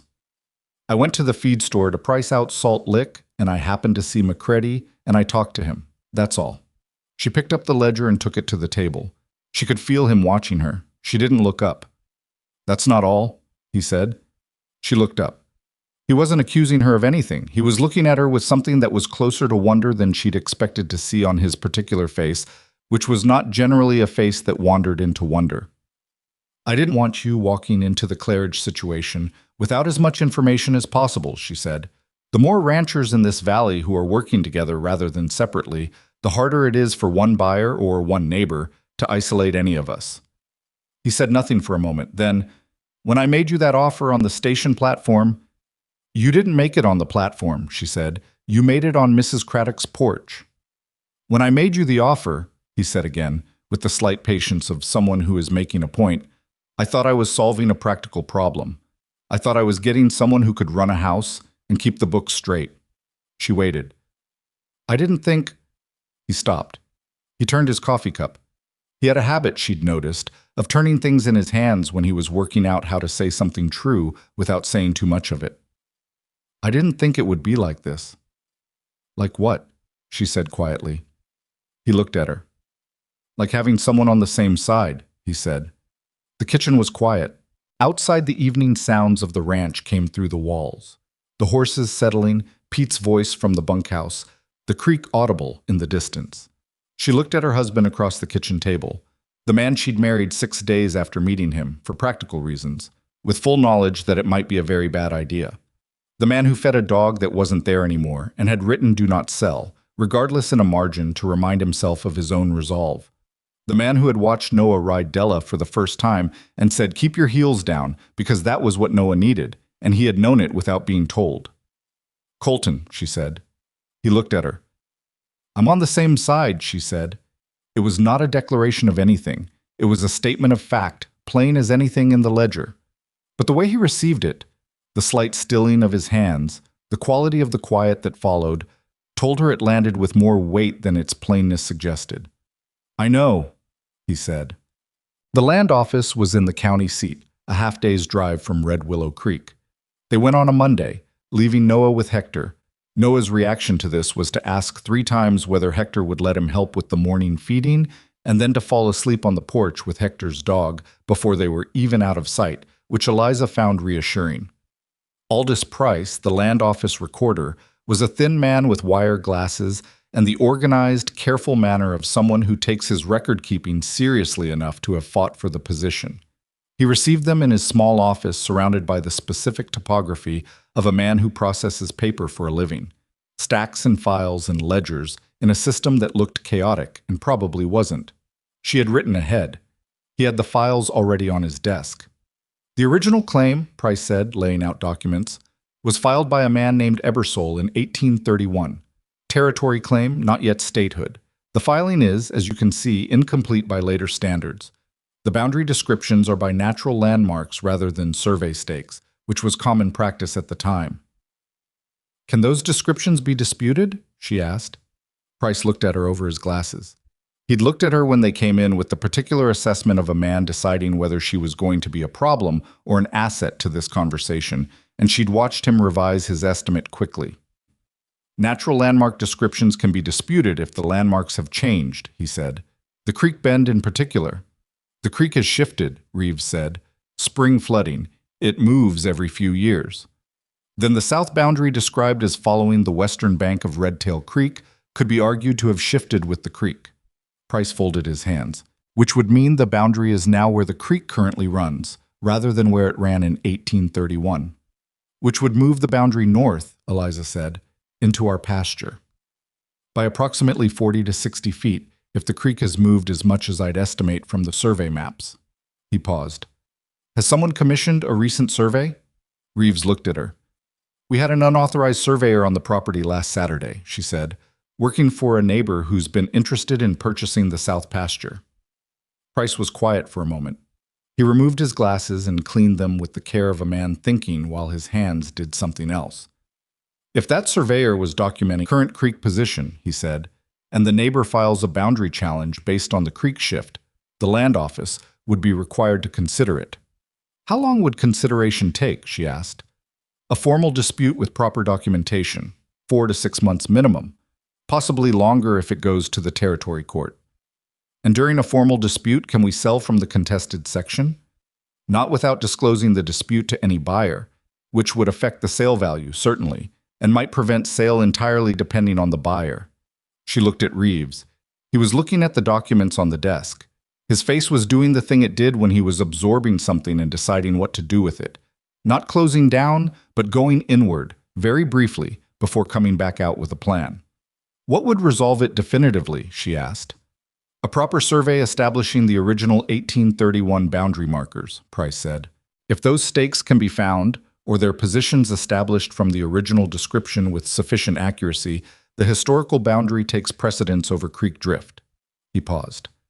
The difficulty is that the original filing's landmark descriptions are not precise. The western bank of Redtail Creek at its juncture with the East Fork, she said. She'd memorized the boundary description from the document copy she'd requested. Price looked at her. You've read the filing. I read everything you sent me before we came. She looked at the map he had spread on the desk. The East Fork. Is that fork still visible? Price looked at the map. The East Fork feeds into the main creek south of where the current creek runs. It's seasonal now, dry except in wet years, but the channel would still be visible in the landscape. If the channel is visible, she said, then the juncture point is fixed regardless of where the main creek has moved. The boundary established at that juncture wouldn't shift with the main creek. Price looked at her for a long moment. Then he looked at the map again. Then he turned the original filing document around to face her and pointed to the description. At its juncture with the East Fork, he read. You're correct.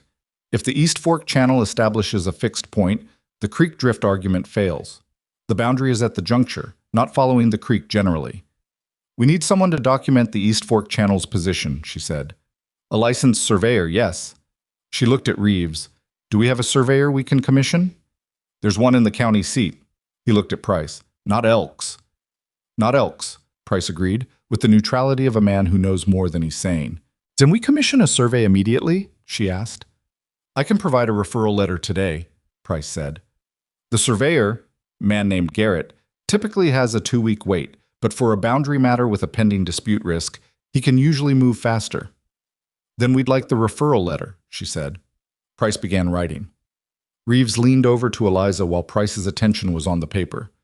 How did you know about the juncture clause? He said quietly. I read the filing 3 times, she said. The language was specific. I thought about why it would use that specific phrase rather than just describing the creek, and I thought maybe it was because whoever described it was trying to establish something fixed. She paused. I wasn't certain. I'm glad Price confirmed it. He looked at her with that expression again, the one she didn't have a name for, the one that was more than practical. She looked back at the desk where Price was writing. We should also get copies of everything in that file, she said. Everything. If Claridge challenges this, I want the documentation complete on our end before he files anything. Already planning on it, Price said, without looking up. They drove home with a referral letter and a full file copy and the particular quiet of 2 people who have been in a difficult meeting and are processing it, each in their own way, with the landscape doing what it did, simply being there, large and indifferent, and somehow, in its indifference, clarifying. After an hour, she said, The East Fork Channel, how visible is it? Visible enough, he said. It runs dry by July most years, but the bed is clear. I know exactly where the juncture is. Have you ever thought about it? As a boundary marker? I knew the original filing used it. I didn't think it mattered until now. He looked at the road ahead. Claire's father helped me understand the original claim when I bought it.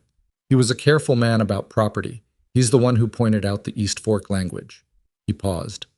He died 2 years after Clara. She held that carefully. The accumulation of his losses, Clara's father, the dog, the dry season, the 12 head in January. Not disasters in isolation, but in sequence, the particular way a life can accumulate difficulty without any single event being unsurvivable. He sounds like someone worth knowing, she said. He was, Reeves said. He'd have liked you. He said it simply, not as a compliment designed to produce a reaction, but as an observation that happened to be affectionate. She looked out at the road ahead. Colton, she said. Yeah. When the survey is done and the boundary is confirmed and Claridge's challenge goes nowhere. She paused. What do you want to do with the South Pasture long term? Not defensively, not just keeping it from Claridge. What do you want it for? He thought about this for a long time, long enough that she thought he might not answer. Then he said, I want to run the second herd down there year-round. Better grass means better weight means better prices. I've been moving them seasonally because I didn't have enough hands to manage the water access in dry months. But if we had a tank, a proper water tank at the south end, we could run them there 12 months. How much would a tank cost? He told her. She calculated against the ledger in her head, against the projected autumn sale, against the collective arrangement with Fenwick and potentially McCready. If the autumn sale comes in where we're projecting with the collective, she said, we could put the tank in by spring. He looked at her. Not comfortably, she added. We'd be tight through January, but it would be there. He looked at the road. She could see him running the same numbers in his own way, checking her work without saying that's what he was doing. By spring, he said, if the collective holds and prices hold. He was quiet for another mile. Then, all right, he said, by spring. She looked at the valley opening around them, the mountains going gold in the late afternoon, the road ahead unspooling toward the ranch and Noah and supper and the ledger and all the ordinary architecture of the life they had built from a practical arrangement in 6 months of improbable effort. She was not a woman given to cataloging happiness. She was too practical for that, and too wary of how quickly things changed to trust any particular arrangement of circumstances as permanent. But she allowed herself, in the wagon going home on the July road with the file of documents on the seat, between them and the referral letter folded in her pocket, and the East Fork juncture waiting patiently in the landscape to establish what it had always established. She allowed herself to feel the weight of what they'd built.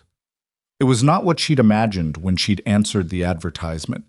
It was not what Reeves had imagined when he'd stood on Mrs. Craddock's porch with his hat in his hands and made a practical proposal.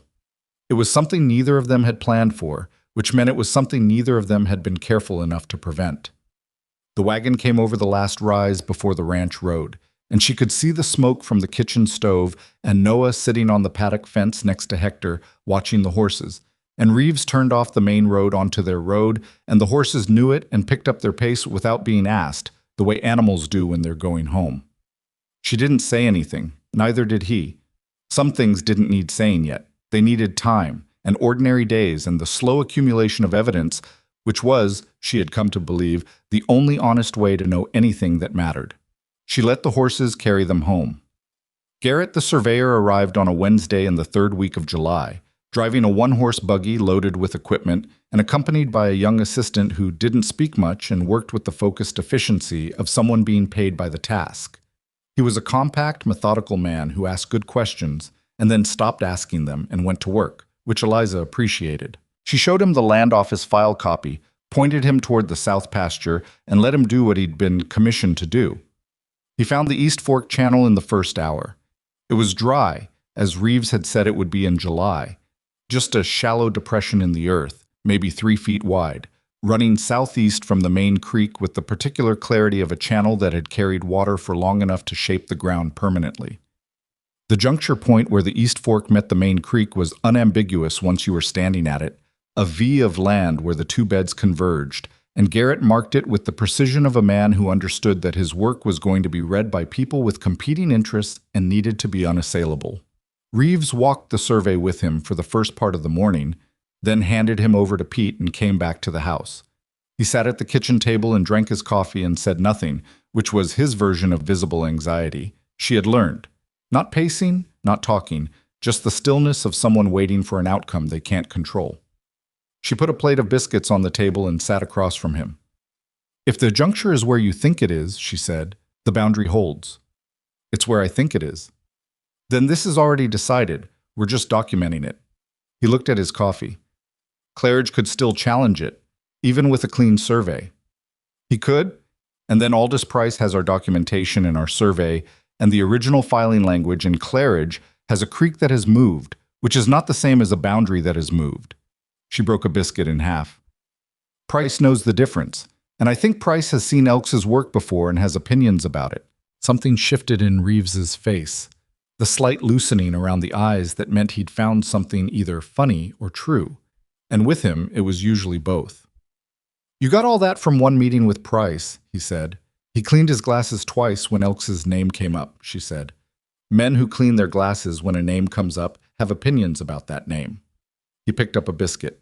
He ate it without saying anything else, but the quality of the silence had changed. It was no longer the silence of waiting, but the silence of someone who has shifted, incrementally, toward trust. Garrett finished his survey by late afternoon and presented his findings at the kitchen table with the documents spread between them. The East Fork juncture established the south boundary at a point 43 feet north of where the current creek ran. The Reeves property line was exactly where the original filing described it. The drift of Redtail Creek did not affect it. He wrote the report that evening. He'd file the official copy with the land office by the end of the week. Reeves shook his hand at the door. Garrett drove away with his quiet assistant and his equipment, and the ranch was quiet in the early evening, and Eliza stood on the porch and felt something release in her chest that she hadn't fully noticed she'd been holding. Frank Claridge did not come quietly. He sent a letter first, formal, legal in its language, suggesting that the Reeves South boundary required review given documented changes to Redtail Creek's course. Reeves showed it to her the morning it arrived. She read it twice, set it down, and wrote back the same day. Her letter was 4 sentences. It informed Mr. Claridge that the Reeves South boundary had been established by licensed survey in July 1875, confirming the original 1831 filing's boundary description as fixed at the juncture of Redtail Creek and its East Fork, and that this survey had been filed with the county land office under Recorder Aldous Price. It noted that the survey documentation was available for review at the land office. It noted that any further communication regarding the boundary should be directed in writing. It said nothing else. Reeves read it when she handed it to him. "You didn't mention Elks," he said. "No reason to," she said. "If Claridge wants to push this further, he'll have to file a formal challenge, which means Price sees everything, which means Elks's unauthorized survey becomes part of the official record. I'd rather let Claridge figure that out himself than hand him a warning." He looked at her across the kitchen table with the expression she had, over these months, stopped trying to name and simply accepted as a particular feature of his face when he was with her. The expression of a man who has been surprised into a feeling he hadn't prepared for and has decided to stop being surprised. "Send it," he said. Claridge's formal challenge never materialized. She heard from Helen Marsh in town, 2 weeks later, that Frank Claridge had let the matter drop. Helen said it as if it were news. Eliza received it as the logical conclusion of the sequence and moved on. The autumn sale happened in the first week of September. Fenwick had come through. McCready, approached by Fenwick with the autonomy language Eliza had suggested, had agreed in the 3rd week of August. She'd been in the kitchen when Reeves came back from McCready's ranch and said simply, "He's in." And she'd looked up from the ledger and nodded and gone back to what she was doing. And that was the whole of the celebration, which felt right. They brought the collective sale to the Denver buyer as a combined offering. Reeves, Fenwick, and McCready, 230 head between them, enough that the buyer's usual opening low number got a response he hadn't expected. Reeves did the talking, but he'd sat at the kitchen table with her the night before, and they'd gone through the numbers until they'd agreed on a floor below, which they would walk away. And he held to that floor in the room with the buyer the way she'd known he would. The buyer moved. Not all the way, but enough. The price they got wasn't exceptional. It was fair, which after the previous autumn felt like something considerably better than fair. She did the calculations that evening in the ledger, checking them twice, and wrote the final number at the bottom of the page and looked at it for a moment. They had not just survived the year, they had ended it with enough margin to begin what came next. She went to the window.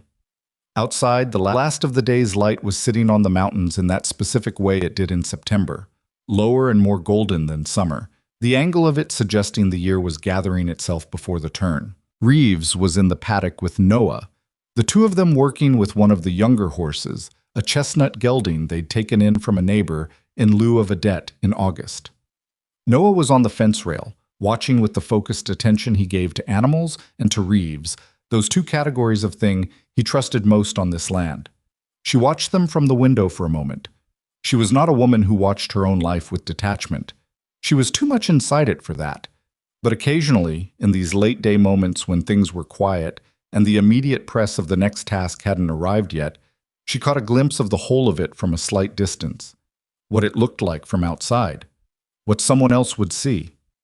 They would see a boy who had arrived with a broken arm and no father, now upright and confident on a fence rail, coaching a grown man on the angles of a horse's ears the way Reeves had once coached him. They would see a rancher who had spent 3 years alone in a house that had gone quiet, now talking to a child with his hat pushed back and his shoulders loose, the posture of a man who has someone to talk to and has remembered that he likes it. She turned from the window and set the ledger on the shelf. They had an argument in October. It was the first real one. Not a tension or a careful navigation around a disagreement, but an actual argument, voices raised, the kitchen between them like a contested territory. It was about money, and it was not about money. It was about a decision Reeves had made unilaterally, hiring Denton Gill back for the fall fence work without telling her. And she'd found out from Pete, and she'd waited until evening, and then she'd said something sharp and he'd said something defensive, and it had gone from there. She said he'd gone backward on everything they'd built between them. He said it was a ranch decision, and he'd made ranch decisions alone for 3 years before she arrived. Before I arrived, she said, you wrote, do not sell in the margin of your own ledger to remind yourself of your own resolve because you didn't have anyone to hold it with you. That was before I arrived. Is that what you want to go back to? He said nothing for a long moment. His jaw was set in the way it got when he knew he was wrong and wasn't finished being angry yet. Gil keeps his opinions to himself on the job, he said. I watched him last time. I know you did. I'm not saying he's dangerous. I'm saying you made the decision without telling me, and I found out from Pete, which means Pete knew before I did, which means you've told Pete that the arrangement between us has a different shape than I thought it did. He looked at her. That's what I'm angry about, she said. Not Jill. The silence was different from their usual silences. Charged, uncomfortable, the silence of two people who have been honest enough with each other that there's nowhere to hide in a disagreement. He sat down at the table. He put his hands flat on the surface, the way he did when he was making himself be still. I should have told you, he said. You're right. I know I'm right. I'm telling you you're right. She looked at him. The anger was still there. It didn't leave just because he'd said the correct thing. But underneath it was something she'd noticed about arguments between people who are genuinely trying. They end. Not because someone wins, but because both people care more about what they've built than about the temporary satisfaction of holding the ground they're standing on. Next time, tell me, she said. Next time, I'll tell you, he said. It was not a graceful resolution. It left a texture in the air for a day or two, the way arguments do even when they're settled. But it settled, and they moved through it, and what was on the other side of it was something slightly more real than what had been there before.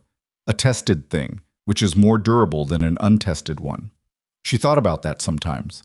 How the things that hold aren't the things that have never been stressed. They're the things that have been stressed and found their shape in it. The water tank went in the following April, as planned. Reeves hired 3 men for the excavation, and she managed the supply logistics. And it took 10 days and cost more than the estimate because it always did. But by the second week of April, there was a proper tank at the south end of the pasture, fed by a diverted channel from the East Fork, which ran generously in the wet season and held enough volume to see the herd through dry months. The first morning, the second herd was moved to the south pasture full-time. Noah rode with Reeves to do it. She watched them go from the porch, Reeves on the bay, Noah on Della, the gray mare having become definitively his somewhere in the months of patient fence rail mornings and low-voiced conversations that she'd witnessed without comment. Hector rode alongside, and Pete brought up the rear, and the cattle moved ahead of them toward the south pasture and the new tank in the thin April light. She stood on the porch with her coffee and watched until they were over the rise and gone. She thought about the woman who had stood on Mrs. Craddock's porch a year ago and written a letter that said, I accept your proposal. I have conditions. She thought about the $42 and the broken arm and the platform where no one waited. She thought about how far it was from that moment to this one, and how unlikely the distance was, and how none of it had happened the way anyone would have planned. That was the thing she'd learned, she thought. Not the big thing, not the lesson you'd put in a letter to someone starting over. Those things always come out wrong, too clean, too certain. But the small thing, the private thing she carried in her own interior accounting. She'd spent most of her life trying to find circumstances that were safe enough to live in. The right position, the right arrangement, the right letter from the right man. She'd been looking for a situation that wouldn't require her to be more than she was certain she could be.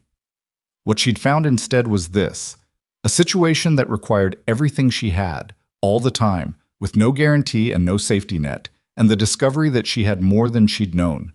Not because the circumstances brought it out of her. That was too simple, too much credit to the circumstances. But because she'd stopped waiting for safe and started doing what was in front of her, and the doing had revealed the capacity, the way work reveals what you're made of in a way that planning never does. Noah was 7 now. He could saddle Della himself.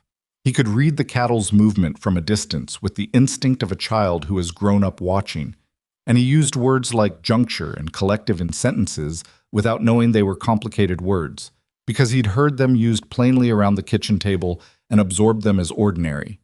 He called Reeves Colton when they were working and father when he forgot to be careful about it, which was increasingly often. The first time she'd heard him say it, in the barn in November, asking about the chestnut gelding's feed, she'd gone very still and looked at Reeves's face, and what she'd seen there was something she hadn't known a man's face could do. Open, all at once, like a window that had been painted shut for years, and someone had finally found the right angle to push it from. Reeves hadn't corrected him. She'd gone back to what she was doing, and nothing was said about it, and that was the right way for it to be. A duchesse. In the spring of 1876, Vera Claridge stopped her in the general store.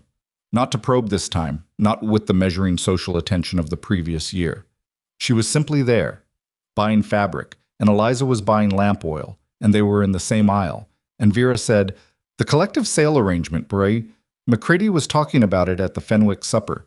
He said it made a real difference to his autumn." "It made a difference to everyone who participated," Eliza said. Vera looked at her. There was something different in her expression from the first meeting. Not warmth, not quite, but the absence of the earlier calculation.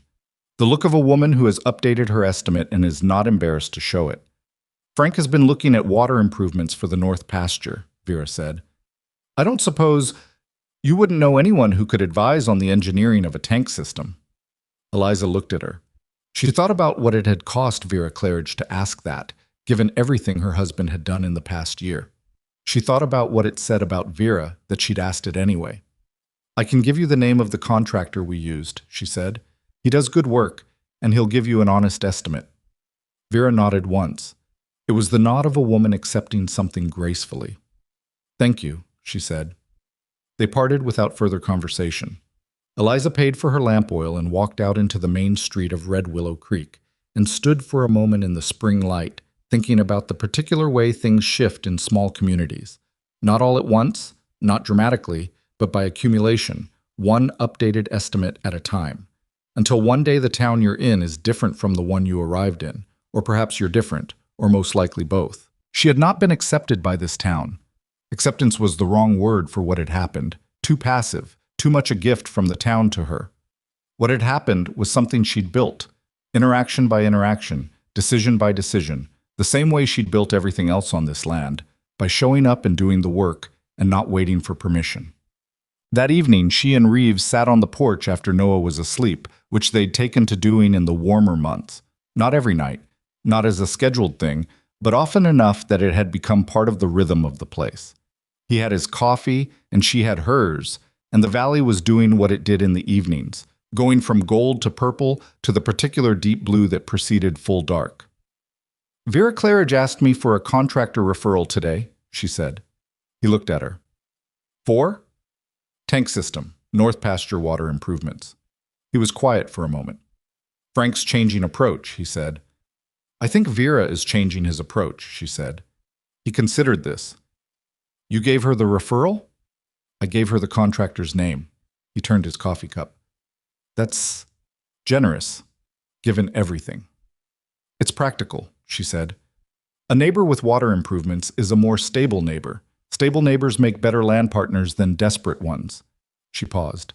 And she asked properly. That deserves a straight answer. He looked at the valley. The light was nearly gone now, the mountains holding the last of it along their upper ridges. "Eliza," he said. She waited. He put his coffee down on the porch rail. He turned to look at her, and in the last of the light, his face was doing the thing it sometimes did now. Open, unguarded, the expression of a man who has stopped managing the distance between what he feels and what he shows, because the person beside him has earned the closer view. "I want to tell you something," he said, "and I want to say it straight, not sideways." "All right," she said. "This past year, what you've done here, what you've built, it's not what I expected when I came to that boarding house." He paused. "I expected someone capable. I got someone who made this place more than it was, who made me—" He stopped. He wasn't a man who had practiced this kind of speech, and it showed, and she found that she preferred it that way. "I don't know how to say it without it sounding like I'm accounting for you." "Then don't account for me," she said. "Just say it." He looked at her. "I love you," he said. "That's what I'm trying to say. I thought you should know it plainly." She looked at this man who had stood on a porch with his hat in his hands and made the most unromantic proposal in the history of the Colorado Territory, who had taught her son to ride and keep his heels down, who had written "Do not sell," regardless because he needed something to hold to when he was alone, who fed a ghost of a dog in the mornings and called it a true thing about himself without apology. She had not come to Colorado looking for love. She had come looking for a solution. She had found something that started as a solution and became, through the accumulated weight of ordinary days and hard seasons, and kitchen table arguments and surveys and ledgers and storms and everything else, became something she didn't have a category for until now, standing at the other end of it. "I know," she said. And then, because he'd said it plainly and he deserved the same, "I love you too." He nodded once, the way he nodded when something was confirmed and the matter was settled. She almost laughed. He reached over and took her hand on the porch rail, and his hand was rough, calloused, and large. The same hand she'd shaken on the agreement that had started all of this, but holding it differently now. They sat like that as the dark came fully in. She thought about what people mean when they talk about home, how the word gets used as if it's a place, a fixed location, something you either have or don't. She'd spent years without one, or with versions of it that were conditional, contingent on good behavior, on usefulness, on not being too much trouble. Home is something extended to you by someone with the power to withdraw it. This was not that. This was something she'd built out of necessity and hard work and the specific courage of deciding over and over to be fully present in the life she was in rather than the one she'd planned. Nobody had extended it to her. She had constructed it, board by board, season by season, argument by argument, from the raw materials of a practical arrangement between two people who were both too honest and too tired to pretend it was anything other than what it was. And what it was, in the end, was everything. Not perfect. She would have been suspicious of perfect. The gate still needed a proper latch, and the Eastern addition was still slightly crooked, and Reeves still made decisions without telling her sometimes, and she still carried the particular habit of catastrophic thinking that a difficult decade had given her, and probably always would. Noah still had a scar on his forearm from the break, a smooth ridge she could feel when she held his hand, a reminder of the frozen ground, and the oak tree, and the Whitmore boy, and the whole sequence of losses that had pointed them here. She didn't mind the scar. The scar was part of the story, and the story was what had brought them to this porch, this evening, this valley, going dark under these mountains. You don't get to choose what breaks you open. You only get to choose what you do after. She had chosen this.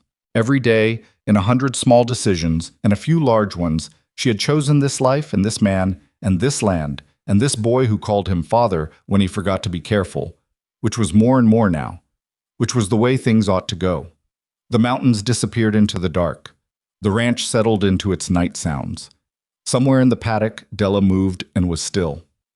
Eliza Hartwell, Eliza Reeves, held her husband's hand on the porch of her own home, and the frontier went on being exactly what it had always been, vast, indifferent, testing, and on a spring evening in 1876, deeply, improbably, sufficiently enough.